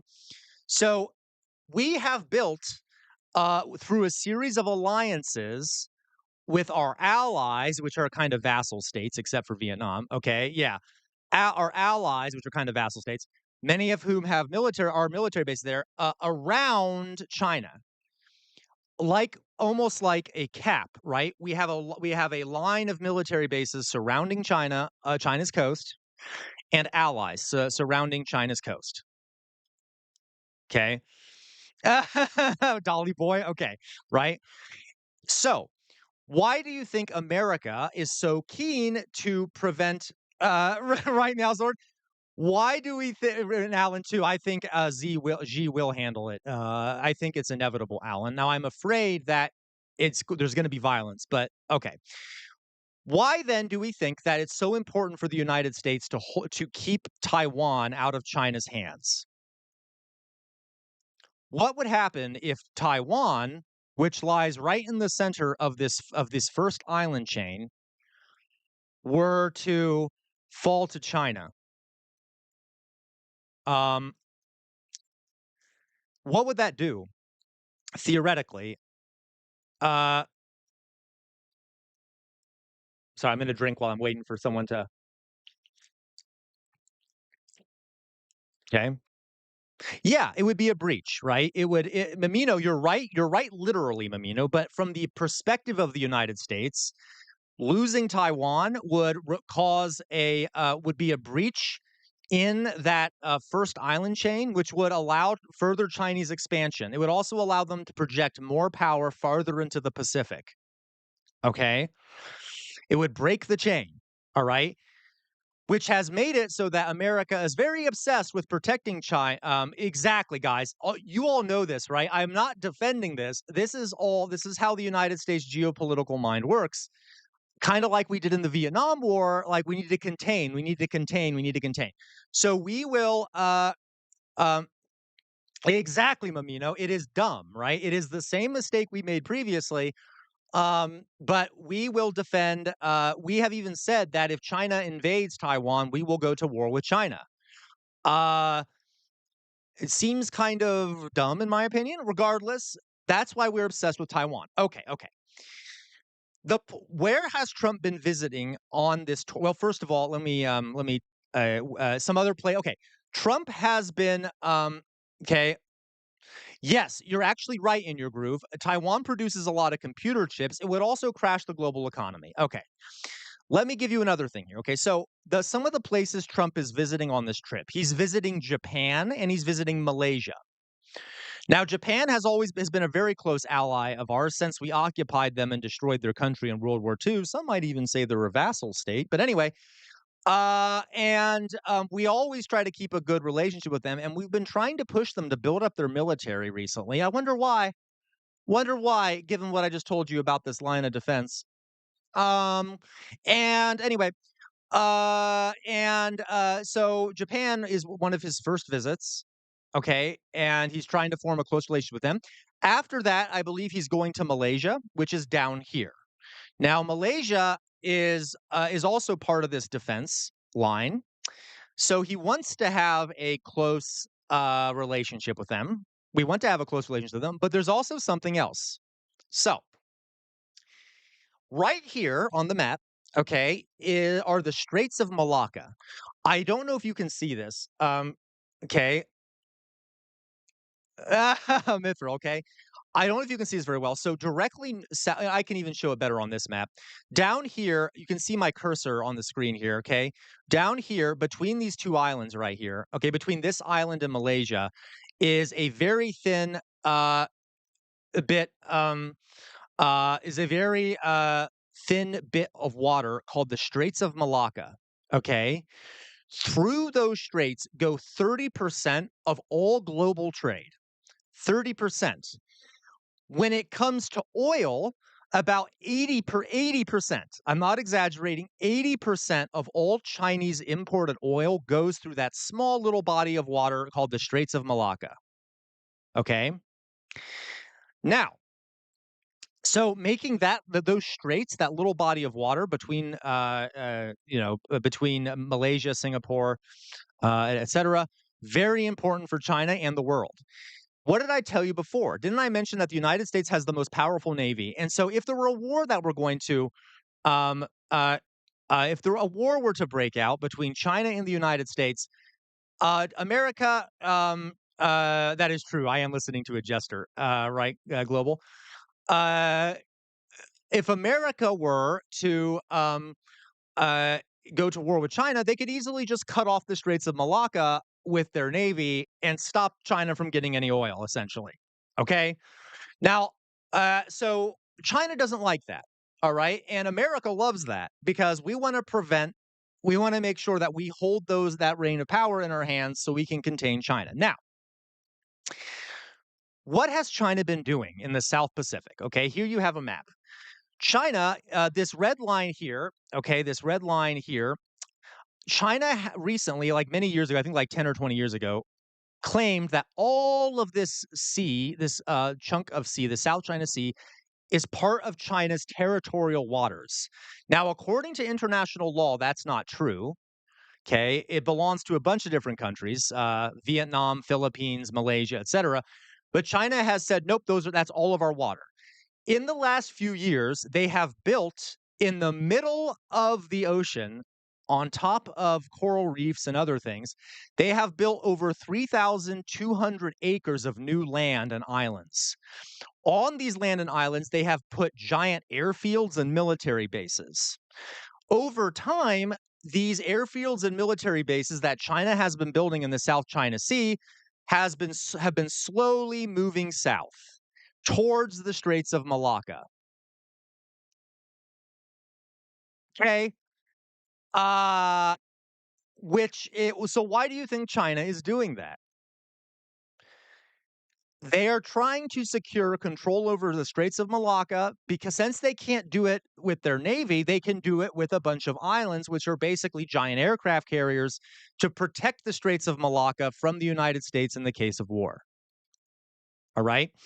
And the United States is meeting with Malaysia right now to try and build further defenses and further alliances against China. All right. To keep them contained. Um, the last people that Trump is meeting with is China. So, like, if you really want to form a good relationship with China, I don't know why the hell you would meet with all of China's enemies first and then go to Yep, literally, Dolly Boy. They created islands that didn't exist before. It's kind of badass. I'm not complimenting a different country. I'm just saying, yeah, they are very small, Mamino, but they're the size of like aircraft carriers. They're like a stationary navy in terms of the amount of forces that can be stationed on them. Okay, and it said it's like 3,200 acres worth of these things, and they keep building more. Which is expanding their reach towards the Straits of Malacca. Okay, uh, so that the last person that China's meeting with is, I mean, that Trump is meeting with is China. So this is sort of the background to a lot of the tensions and stuff going on between China and the United States. It's about two empires clashing. It is also about economics because the United States is torn. They rely on China economically, but they also don't want them to expand as an empire. So, to be honest, folks, most of the cards are in China's hands here. Okay, but the United States is desperately trying to prevent the expansion of China. Um, right? Uh, yeah. Okay. Oh, totally, Mamina. Okay. So, but this is an interesting. So this is sort of the context, and this is why Trump is visiting all these certain countries. Okay, it's about these geopolitical things and economics. Okay. Yeah. Okay. We good? We good? All right. All right. All right. I'll stop there. Okay. Okay. So I just wanted to add that context for when you hear the news about Trump visiting China and these countries and sort of what's going on over there. Um, yeah. Um, no, it's okay, Mamino. I enjoy the sidetracks. If you didn't notice, Mamino. Okay. Yeah, Mamino. It's so true. I'm very easily distracted. Okay. All right. How dare you, Mamino? Okay. All right, guys. So, well, I'll stop there for now. Okay. Uh, right now. So we just did that. I'm going to put up my face here. All right. So now you guys kind of have a context here for the expansion, the what's going on over there. I will let me put up my give me 1 second here, folks. I'm gonna use the restroom real fast. Give me half a second. I'll be right back, and then we will. I wanted to watch a video here. Okay. Okay. So and by the way, folks, we don't want war to break out between the United States and China. I'm worried it will. Because historically, that's typically what happens when one empire is rising and another one is waning, is that there's a conflict of some sort. It would be dumb for China. I suspect it would be America that would start it. I don't know for sure though. It would also be dumb for America, but anyway, let's just hope it doesn't. Okay. Anyway, so just something to be aware of. Give me a second. Yeah, you're right, Alan. Trump has been pushing more countries towards China with his actions. I'll be right back, folks. Give me 1 second here.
All right, guys. Okay, guys. Uh, So, folks, if we get one more super chat, I'll put on the makeup. For those that haven't been here, we have a new. So I'm going to be doing a Jester After Dark stream today, no matter what. Okay, but we do have a new goal here, right? If we get to five, so if we get one more super chat or 200 bits, or a Amazon Prime subscription, or just a subscription over on Twitch, I will put on the makeup. If we get to seven, I'll do a Q&A. If we get to 10, I have a big thing of water, of very cold water, right outside my door here. I will douse myself in cold water if we get to 10. Okay, and I'll do it on camera. It has been sitting outside and it's very cold here, so I suspect the water is is freezing by now. Okay, so you can kind of guillotine me with water, I guess you could say. You can execute me without killing me. Okay, it'll be you can all throw tomatoes as I make myself soaking wet with cold water. Okay. Um,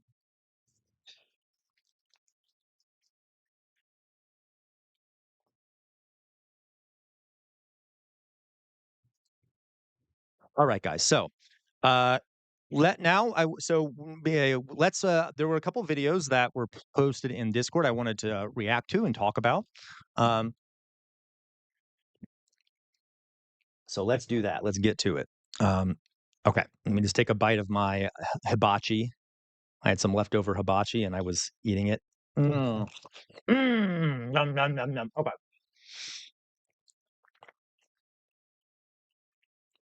Okay, guys. So, let me pull this up.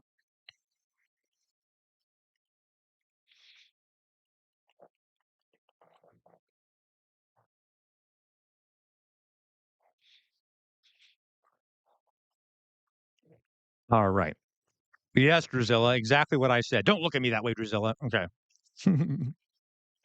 All right. For the folks that are oh, that's okay, Drusilla. For the folks that are over there on Twitch, please follow me or subscribe. If you have Amazon Prime, you can subscribe for free and send me some of Jeff Bezos's money. I would really appreciate it. Okay. All right. So this is a video I was sent on. I don't know who sent it. I'll still have to remind me. But this is called "The Israeli Psyche Explained," and I'm very interested to see what it's about. Uh, so, oh hey, Matt Saigai, how you doing? Hey, Matt Saiga. Oh, thank you, Drizel. I know my voice is soothing. Thank you. Matt Saiga says, enjoy. Also, dude didn't acknowledge me the whole day. I see you. I see you, Matt Saiga. Okay, thank you. Okay, so I'll put on the face makeup. Um, oh, okay, excellent. Well, thank your wife for me, Meowsword. Okay, so let's watch this together. I'm going to put on the makeup while we start listening to it.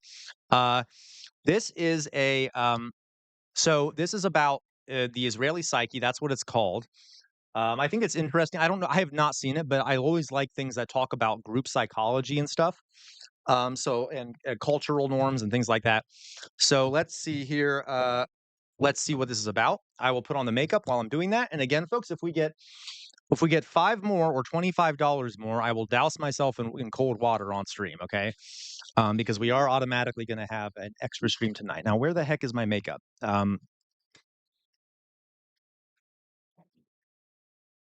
Where the hell did I put my makeup? I'll find it. Ah, 1 second, folks. Let me get my makeup. I am just unprepared today. My bald get out. Let me see.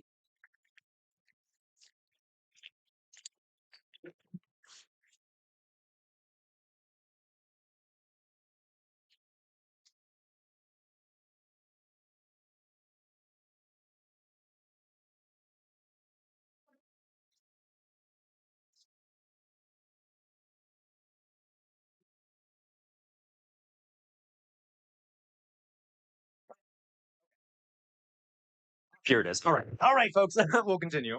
Yeah, I think Kate stole it. I think it was Kate that stole it. Okay. All right, I got it. I found it. All right. Okay, so I'm gonna start doing this. While I put on the makeup. Right. Okay. So, folks, here we go. We'll start watching the video. Let's go.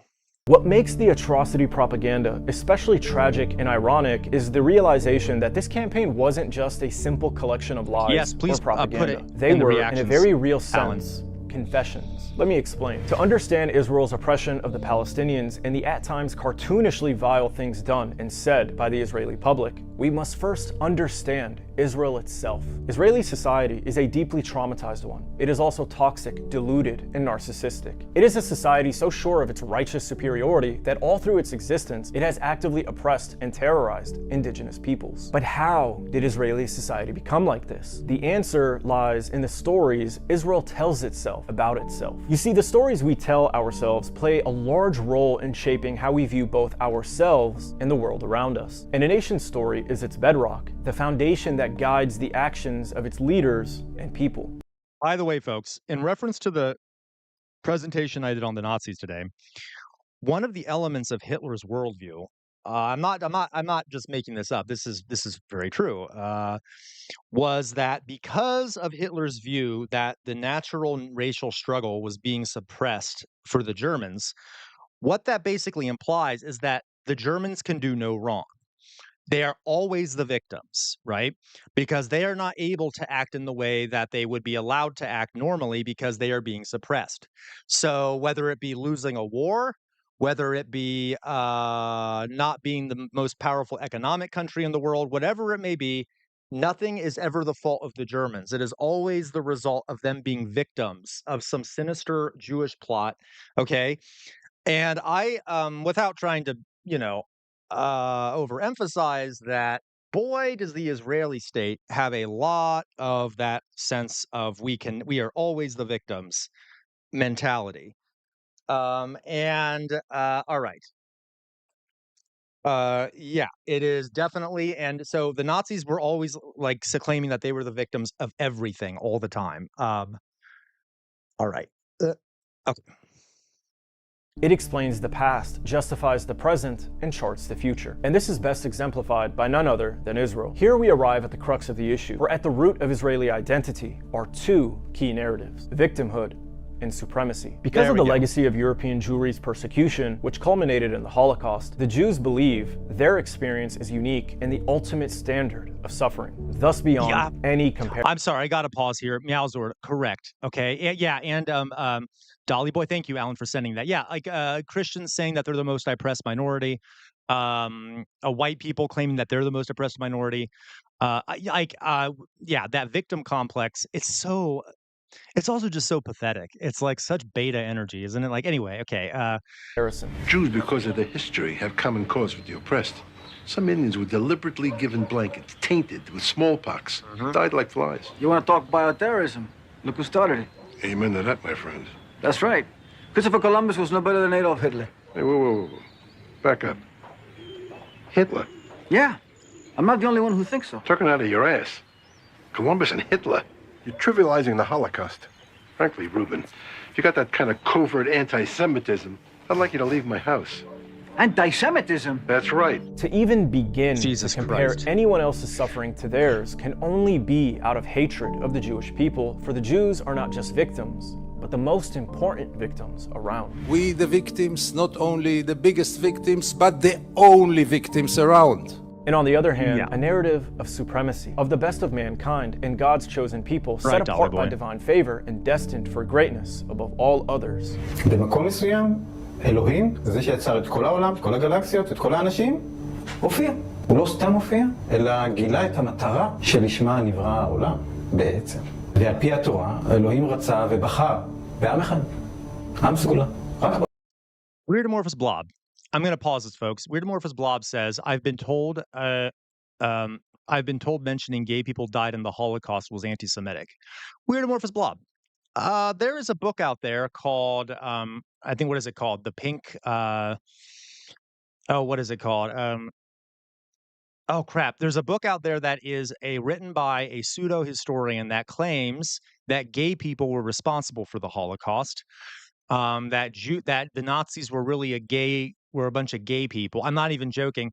What is the name of this book? I actually have a copy of it because I found it in a library and at a high school I was at, and I asked them to remove it because it is complete nonsense propaganda. And you know what's funny about it? I opened up the book, and inside the book was a flyer. Inside the book was a flyer from a local ultra-Orthodox rabbi who had actually apparently sent the book to the school and asked them to add it to their shelves. So there are some Jewish folks out there that are very right-wing who try to take advantage of the Holocaust to blame other minority groups for the actions of the Nazis. Anyway, it's really gross. All right. And then, of course, the school was stupid because they didn't read it before they put it on the goddamn, in the stacks. I think I'm gonna start cutting carbs. I need to drop my belly fat. What? Here's the most interesting one we lost. Here. Okay. The dichotomy of these two narratives, one of elite victimhood, the other of unparalleled supremacy, produces a deeply toxic self-image that is characterized by three defining features: superiority, victimhood, and shame. Superiority. Their perceived status as superior humans rooted in religious tradition that has evolved into an ethno-nationalist ethos ultimately produces the belief that Jewish Israelis are the most important people in the human experience and that their quest for prophesied greatness takes precedence over the experience and rights of all others. The heart of chosenness. Oh, real fast. I'm sorry. I know I keep pausing it. One last thing here. The librarian at that school was actually Jewish, and she hated that. She hated when she found out. I just want to make it clear. I'm not demonizing all Jewish people. Like, the librarian was great about it, and she isn't the one that put it on the shelves. It was her predecessor, but she was repulsed when she found out about it. Anyway. Is first and foremost that to be a Jew is to be part of the most extraordinary and miraculous story on the face of the earth. That despite our small size, we are not only eternal, but have had a more important impact in the history of the world than any other nation. We have been chosen as an eternal nation to play a greater role in the history of the world than any other. Basically, the Israeli narrative is that they are better and more important than everyone on earth. Tikkun olam, as they call it. You want to know what tikkun olam is? When good rules and dominates and subjugates Ra. Which means, when Klal Yisrael rules the world, when Klal Yisrael is supreme, and the nations of the world are subject to the Jewish people, and under the umbrella of the Jewish people, they have rectification, they have tikkun. That's tikkun olam. Tikkun olam is not save the planet. Tikkun olam is when Jews are shomerei Torah u'mitzvos, and the Gentiles recognize the supremacy of the Jewish people, and they assist us. Jesus Christ. Everyone is better off when Klal Yisrael is supreme. And then the nations of the world are subject to the Jewish people. And they could then hang their hats on the Jewish people. Love your, love the God. I don't like being spoken to in that way. Like, oh, you will be so grateful when we rule over you. That is such a slave owner mentality. Jesus. Anyway. In other words, a guy has tikkun when he's able to recognize the supremacy of the Jewish people and try to assist the Jewish people in any way. So therefore, the Jewish people are elevated and the nations of the world are elevated. It's good for everyone. It's good for the Jews. It's good for the non-Jews. And Klal Yisrael is supreme. They generate Kedusha. They're elevated. The nations of the world recognize that. They're subject to us, they assist us, and they're elevated. But when the Jewish people are not fulfilling the Torah, and we are not who we're supposed to be, then the Gentiles have no one to hang their hat on. They have nothing to exist for, and their existence is rendered, their existence is not meaningful. Their existence is for the betterment of the Jewish people. Victimhood. The degree of their victimhood grants them an unrivaled moral standing. And because their past suffering makes them morally untouchable, everything they do, say, and feel is right and moral. And to question this is tantamount to hate, as it denies their prior oppression the moral infallibility that surely accompanies such historical trauma. Shame. The trauma of collective persecution in Christian Europe, their own religious figures victim-blaming Jews themselves for their exile and weakness, and top it all off with the Holocaust, together produce feelings of low self-worth and great shame, with a particular aversion to anything that reminds them of their previous weakness. Think about it. If you were in school and your entire class spent the whole year calling you worthless, you probably wouldn't feel very good about yourself. And then when you went home afterwards, your own parents told you that it was God's punishment for being unworthy, you'd start to feel really ashamed of yourself. So to cope with this internalized trauma and shame, Israelis have thus constructed a national identity that enshrines strength. מדינה לוקחים עם חרב. ככה אבא שלי אמר לי. המדינה מתשוור. It allows for no weakness. It is no wonder then that prominent Jewish figures have said things like, I am not my grandfather's Jew, or I am not a Jew with trembling knees. They built an identity around being tough and strong to avoid feeling the weakness and shame of their past. And by casting themselves as morally flawed. So I will say this is not uncommon in genocides. For example, remember the Hutus and the Tutsis of Rwanda? The Hutus had previously been victims of Tutsi oppression and things like that. So they had been an oppressed group, and then years later, that sense of oppression was turned on its head and then done and turned into a massive genocide against the Tutsis. there are multiple instances of this in history. It is not uncommon for a victim of genocide to end up being the perpetrator of a genocide. Flawless by merit of their Jewishness and as survivors of extreme hate. They maintain this inflated self-image to explain away their aggressive behavior as not only necessary, but righteous. Why should the world tolerate you having nuclear weapons and not, say, Iran? We suffered one Holocaust. We listened to our neighbors. Is it because of the Holocaust that you should be allowed to have nuclear weapons? You know what? This interview was finished now. Exactly, Malzord. Love you, Malzord. Thank you. In this twisted worldview, the victim becomes the victimizer, as if the perpetual victim card has Mithril, how dare you? I did not pick this video, though I don't mind the interviewer, Mithril. Given it license to do as it wishes against anyone, with impunity, without any censure. Because when you are not just the biggest victim, but the most important victim, you are above criticism, above accountability. Israel's ego is fragile and heavily dependent on how others perceive it. And challenging this self-image threatens to expose its deep-seated insecurities. This is why Israel labels even the gentlest of criticisms leveled at it as anti-Semitic. And this is why Israel weaponizes toxic. Oh my God, I didn't even think about that. Like, have you ever met anyone who, like, if you criticize them even a little bit, and then they just completely collapse and, like, become a raging lunatic, which automatically reveals how self-conscious they are? That's interesting. Behaviors and psychological defense mechanisms to deny accountability and avoid criticism as if its very existence depends on it. This is why Israel often describes the world in extremes: black or white, good or evil, children of darkness, or children of light. By simplifying its emotional landscape to this worldview, it avoids confronting the uncomfortable realities of its actions. Because of this extreme reductionist worldview, admitting a mistake would mean admitting the capacity to make mistakes. And this would shatter their carefully constructed identity of moral infallibility. So they cling to the belief that they are pure, innocent, and perfect. And their every action is correct, moral, and righteous. The ends wholly justify the means, and if you don't agree, it's only because you are an anti-Semite and hate Israel's very existence. This is how and why Israel will claim, either through self-delusion or bold-faced lies, or a combination of the two, and in the face of overwhelming evidence and international condemnation, that its occupation of Palestine isn't real. The apartheid isn't real. The genocide isn't real. The famine isn't real. The Palestinian experience isn't real because Palestinians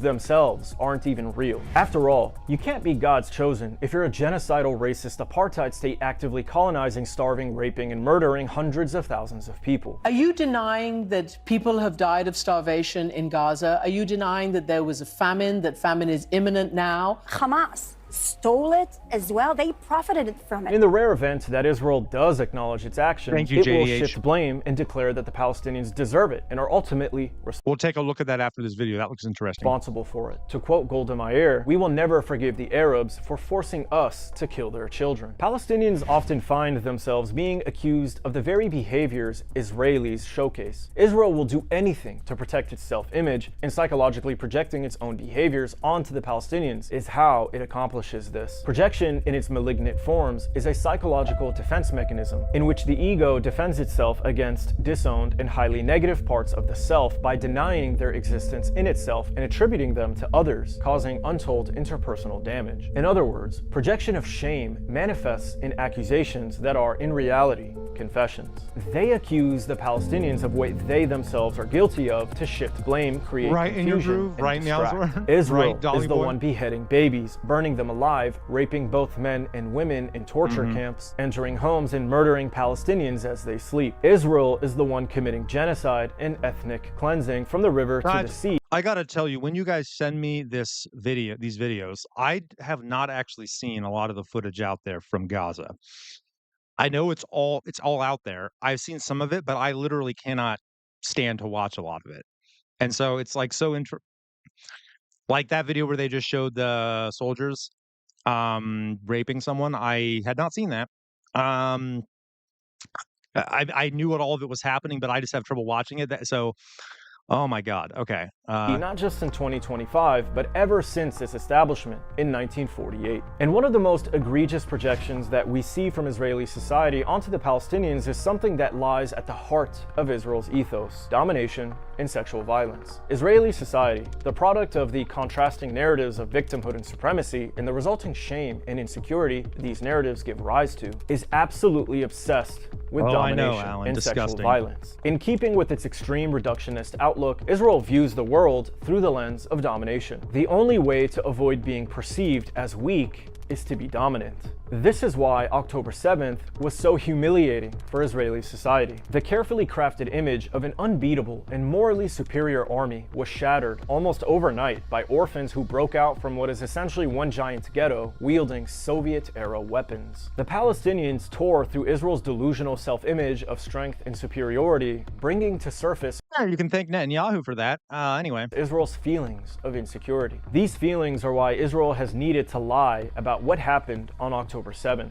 In addition, of course, to the need to justify and manufacture consent for its subsequent campaign of collective punishment and genocide of the Palestinians in Gaza. The Israelis say that their army wasn't defeated because their army wasn't attacked. It was innocent women and children who were attacked, who were dominated. Women brutally raped and murdered. They took dozens of children, bound them up, burned them, and executed them. I want you to remember what I just said. Jesus really Christ. Remember it. Because before continuing on with this train of thought, we need to take a minute to examine the giant elephant in the room that is Israeli society's pathological fixation with rape, and explore how it connects to their ideas of supremacy and the insecure paranoias of domination. Israel's problem goes much deeper than just having the highest rate of sexual violence in the Middle East, because the origin of this issue in Israeli society stems from its own foundational narratives of supremacy and entitlement. You see, because of their supremacist belief as God's chosen race, many Israelis vehemently oppose miscegenation, otherwise known as race mixing. This is because race mixing is perceived as a form of domination of their supreme race. The rabbi and former deputy minister of Israel, Eli Ben-Tahan, literally said Jewish-Arab mixed marriages is a silent Holocaust. While Israel doesn't have an official anti-miscegenation— that's like just like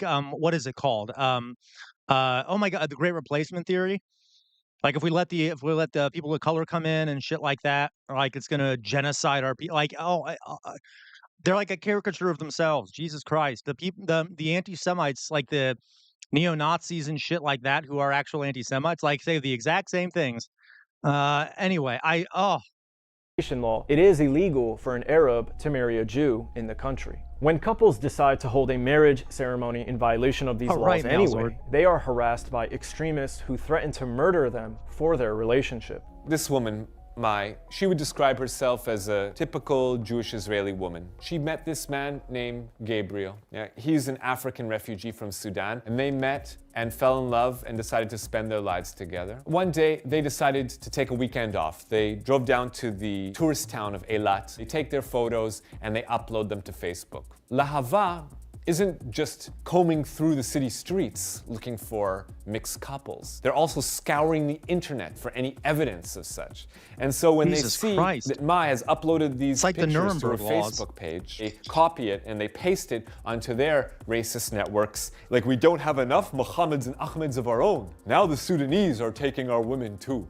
In this way, try to rile up racist sentiments and try to shame women and threaten women who live like this. In one case, crowds surrounded a mixed wedding in Haifa and chanted, "Death to the Arabs." We have the story of Mahmoud and Mural. Mahmoud is the son of Muslim citizens of Israel. Mural, the daughter of Jewish citizens of Israel. They fell in love with one another, decided to get married and spend their lives together. The day that they chose to celebrate their union with their family and friends. Unfortunately, instead of being able to spend those moments cherishing that time, he had to end up going to court on the day of his own wedding because Benzi Gupstein of Lehava took their wedding invitation and he distributed it again on his racist networks and invited all his frenzied followers to come out to their wedding and protest. Mahmoud went to court, appealed to the judge, please stop this. She didn't see fit to do so. The wedding went ahead and so did the protests, and you had hundreds of Israeli Jews outside the wedding hall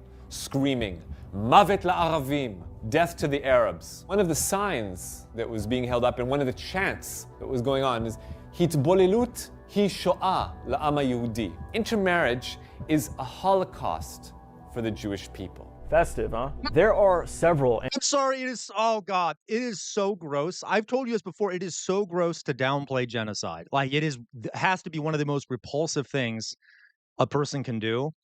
And like, to compare whatever, I don't even like that word, intermarriage with Holocaust. How could you, like, what kind of a person would you have to be? Not only to be a member of the ethnic group that was originally, or religion that was originally slaughtered, and to say that, but just to be a human being and say that. Like, there are people who survived the Holocaust in Israel. How do they feel that those people would feel if they heard that? Like, oh my God, I can't. All right. Anti-miscegenation groups in Israel dedicated to hunting down Arabs they suspect may be interested in Jewish women. You have anti-miscegenation marches in Israeli cities. And you've got even little kids, even like these prepubescent boys, to protest through the streets and scream and yell. Jewish women for the Jewish people. In the case of the city of Ashkelon, it was actually led and organized by the deputy mayor.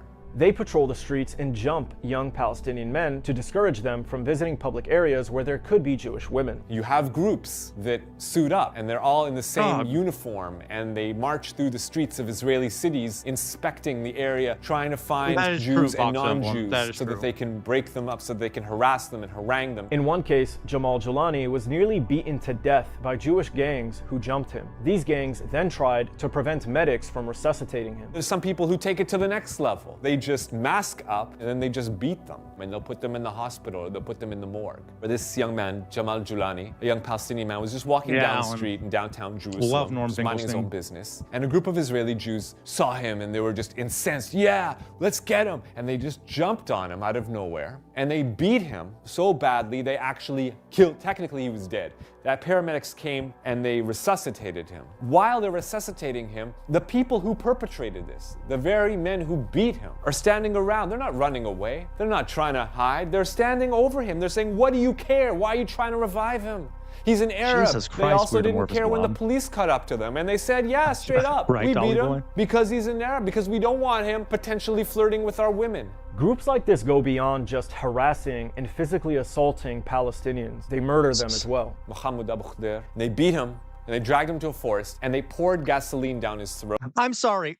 How is this just not like the Crystal Knocked, or like a group of SA stormtroopers going out and beating up a Jewish person walking down the street? Like, I know I shouldn't be laughing, but the similarities are so obvious that it's like, do they have no self-reflection? Like, okay, obviously not, but...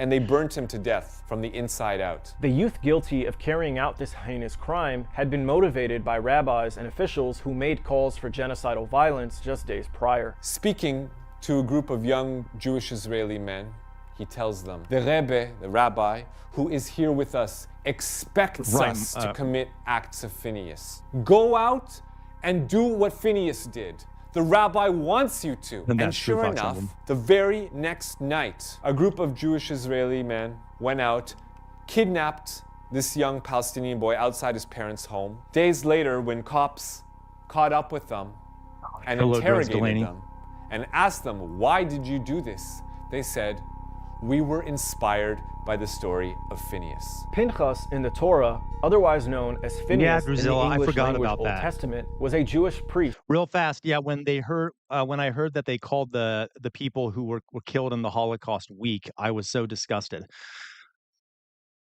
I can't even. Yeah.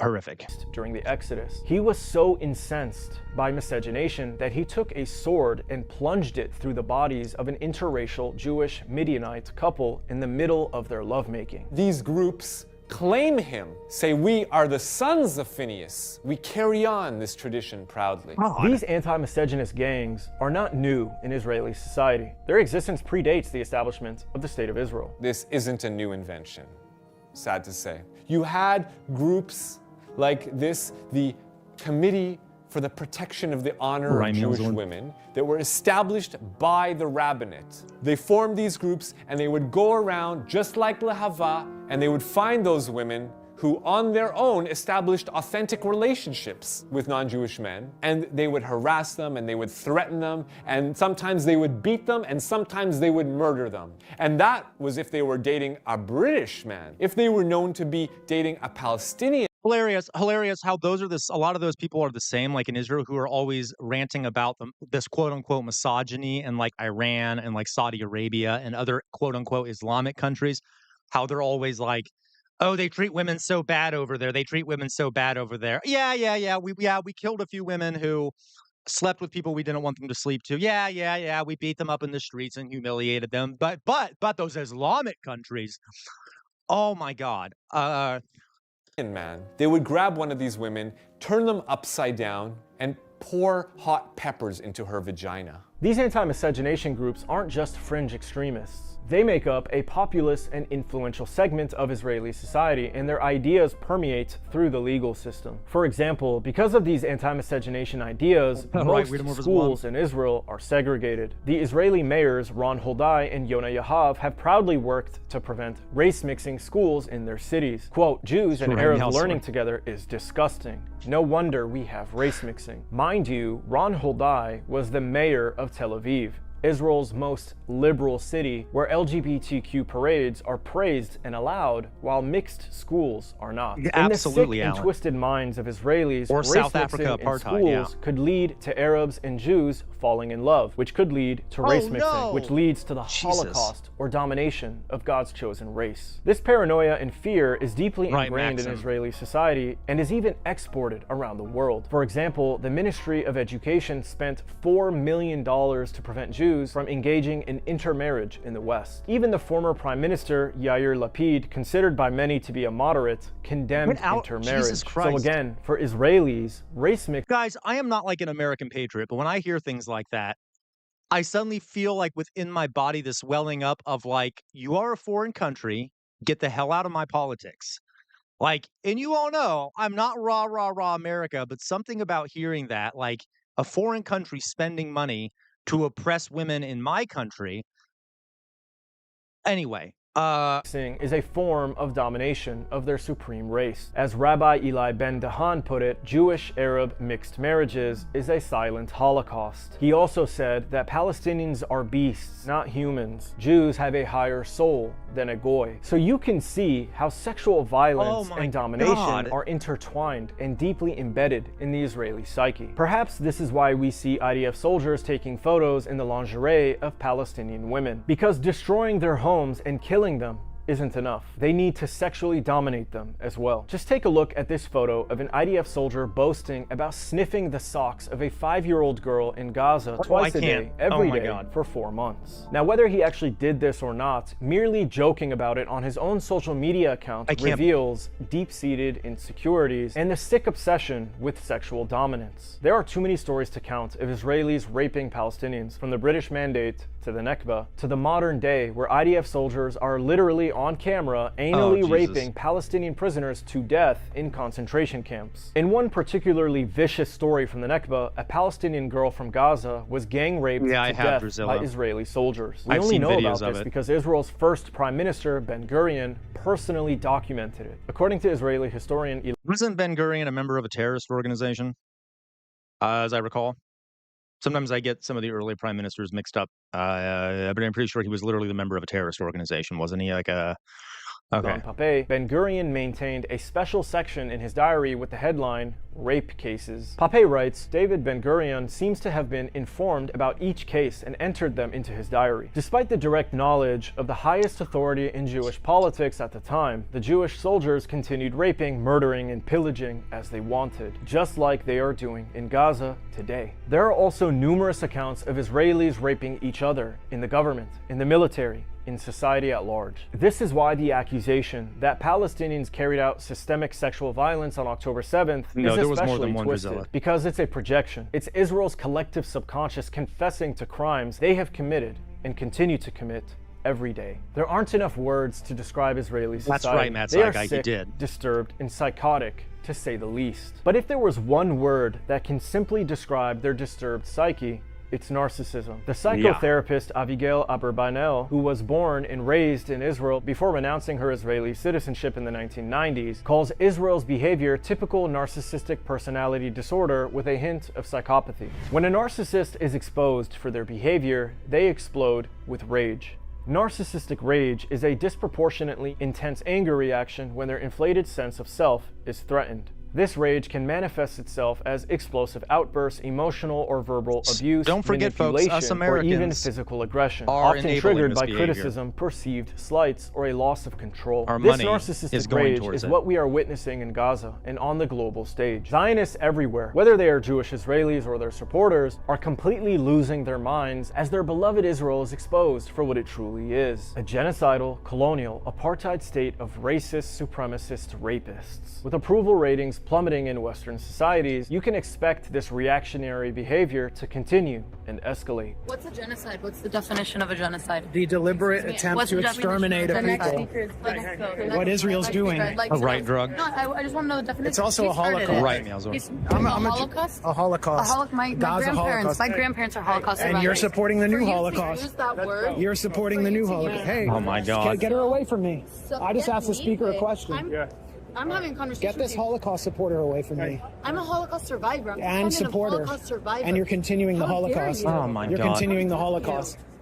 You're continuing know the what a Holocaust. Holocaust is? Tens You of know thousands of what a slaughtered Holocaust children. is? Yeah, it's ethnic cleansing. This guy is badass, by the way. Not backing down. It's what's happening in Gaza. Okay. We talked to you earlier. She came up to me. I asked her a but question we of the talked speaker. about this earlier. To shake his hand. Yeah, and you Oh my started. God, crocodile tears. I can't. I'm gonna lose my mind. Let's go. No, I wasn't. I asked him a question. I asked, okay, can I get my tripod? He's gonna get it. No more questions. Why are you crying? No more Why questions. are you supporting a Holocaust? Let's go. Holocaust And you're survivors. supporting a Holocaust. Come on, let's go. He'll meet You're us out supporting the mass slaughter of dare children. you. there. Let's go. You're a settler. Now, every claim should be investigated individually based on the merits of the evidence provided. But if this video has made you realize anything, it's that Israel's accusations are often nothing more than the sick, deluded confessions of a disturbed society. Let me know what you think. Is there anything I'm missing? Let me know in the comment section. If you liked this video, please remember to like, comment, and subscribe. All right, that was really good. Thank you, Malzord, for whoever. Someone else originally post it? I can't remember. But thank you, Malzord. Okay, let's watch the one that Alan sent real fast. I'm very curious now. How do I just want to subscribe to his stuff? Alan sent one too. I think he sent it a while back, but I betrayed him and I forgot to watch it. So let's watch it now. But also because it's very relevant. All right, here it is. Okay, I remember I saw this one a while back, but I forgot to watch it because. Imagine being able to build an app with your name on it, just by thinking about it. Oh my God, what the hell? Meet Base 44, a complete Okay, AI let's watch this creation one. platform. So this is actually good that we watched the second because we get a sense of the mentality now. So now we can actually see some interviews. I know, forgive me, guys. Okay, I was honestly, I was probably avoiding it because I knew it would be a downer and be hard for me to watch. So it may have been like an unconscious avoidance thing, but I think I'm ready for it now. Okay, my apologies, Alan and Meowsord. The dead children might have been a reason why people changed their focus. Maybe the reality on the ground changed people's focus. Maybe the war crimes, the genocide, the mass starvation of civilians, the killing of women, children, and even men. Maybe just a few of those little things might have caused people to change the focus. Alan, China won't do anything. I know definitely America won't do anything, but China is very cold about these sort of things. They don't have any interest in really doing anything. If anything, it's good for them because it'll drain American resources. It'll cause more hatred towards America in the Middle East. It'll push people into their arms because they operate like an empire, just like America does. But I do wish they would do something, Alan. Scrolling on Instagram and you see all of this, I'm very sad. What do you see on Instagram? All the hostages. I feel so sad. You know, there are undeniably civil. Actually, they're doing their own genocide right now too. China doesn't really have any concern for human rights. They never really have. Their constant refrain is, that's an internal issue. That's an internal issue. Yeah. Want the hostages? Yeah, of course, that's all they care about, Meowsword, are the hostages. Yeah, I mean, they don't, because those are the only humans. For them, those are the only humans involved. Oh, okay. So if we're going to use that rationality that the women and the children are not innocent because everyone, quote unquote, took part in October 7th, then I guess it's okay what Hamas did on October 7th, right? Killing all those women, children, innocents or whatever. Even if we ignore the Hannibal directive or whatever. That is justified then, right? Technically, if we're going to blame the entire society for the actions of a government, then that automatically justifies what Hamas did. I mean, am I wrong to think that? Is that not a consistent way of viewing the situation? Is that not moral consistency? I mean, am I right? I mean, am I going crazy here? I don't.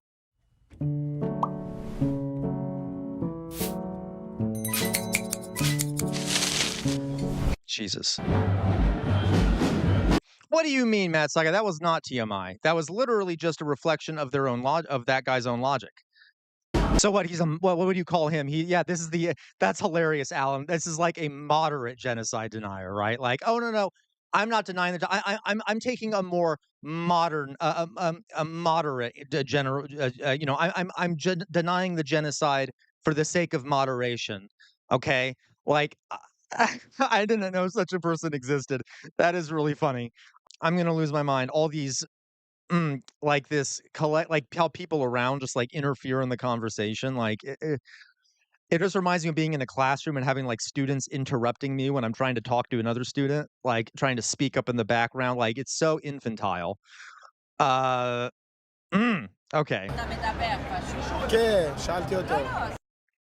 Girl, you're not in the conversation. Okay, step away.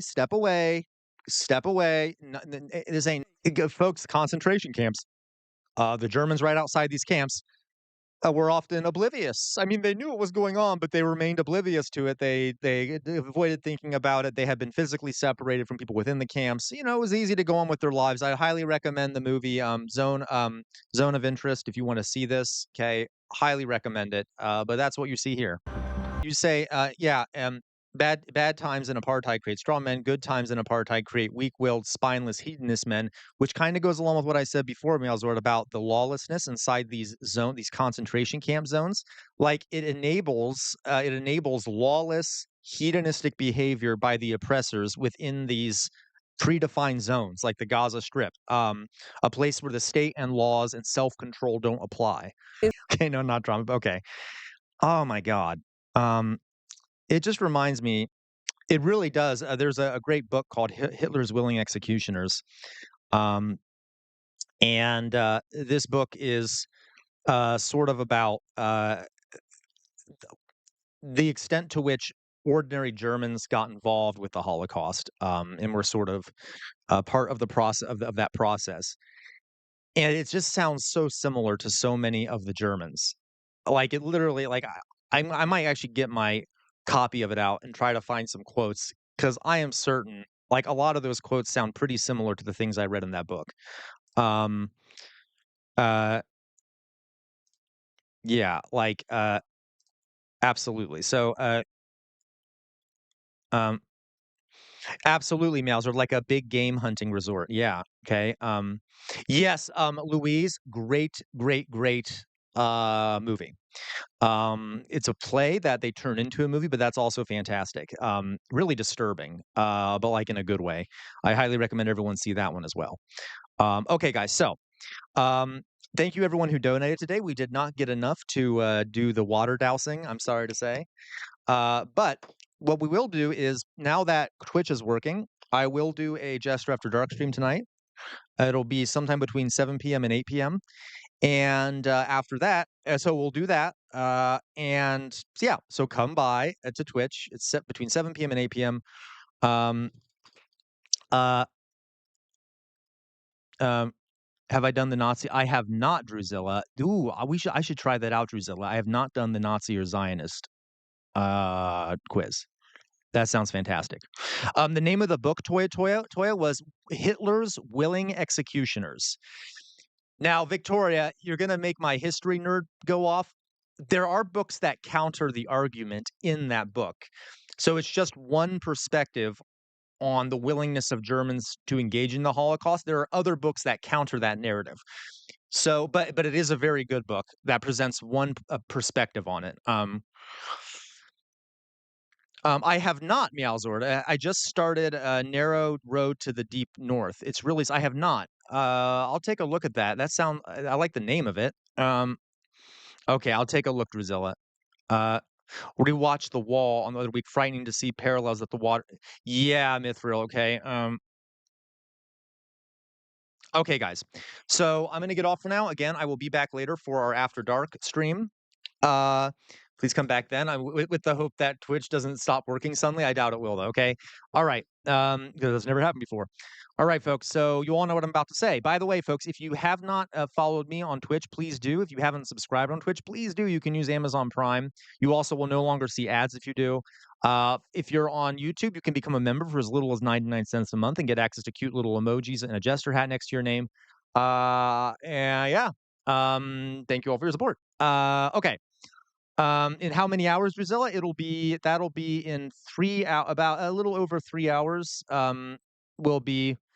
Oh, that's interesting, Meowzord. I'll take a look at that. Okay, it's a little over 3 hours. Yeah, a little over 3 hours, Drusilla. Okay, all right, folks. You all know what I'm about to say. You all know what I'm about to say. First and foremost. Oh my God, I did not wear my keffiyeh today. What is wrong with me? Free Palestine. Free Palestine. Second of all, never stop resisting. The easiest way to resist is to think for yourselves. The easiest way to resist is to think for yourselves, and that includes when you watch me. I'm not perfect. I make mistakes. See what other people are saying. Don't get caught in an information silo, because the easiest way to resist is to think for yourselves. Thirdly, we're living in a fascist moment in this country, not only in this country, but in other countries around the world. Fascism thrives in an environment where people have lost faith in their democratic institutions, and so they turn to more radical means. The way to fix this is for major reforms so that the democracy better reflects the will of the people and can help those people so they don't feel disenchanted. You cannot stand in the center. You cannot stand in the center. Do not stand in the center. Do not be a slug. Resist. Do not let the fascists walk all over you. On the wall behind me is a sword. The name of that sword is Chainbreaker. Chainbreaker is thought to have been responsible for the death of 7 slave owners and has been passed down in my family for many years. Why do I have it back there? To remind everyone that our ancestors have made some major sacrifices, including sometimes even putting their lives on the line for some of the things we have today. And some of those gains, we're losing them. We cannot let ourselves lose those gains, folks. Please, please, please do not let us lose those gains, and always, always, always fight for a better future. And on that note, folks, I will see some of you later, okay? But at 7 p.m. Eastern time, between 7 p.m. Eastern time and 8 p.m. Eastern time. I'll have a good rest of your day, morning, evening, noon, night, wherever you may be in the world.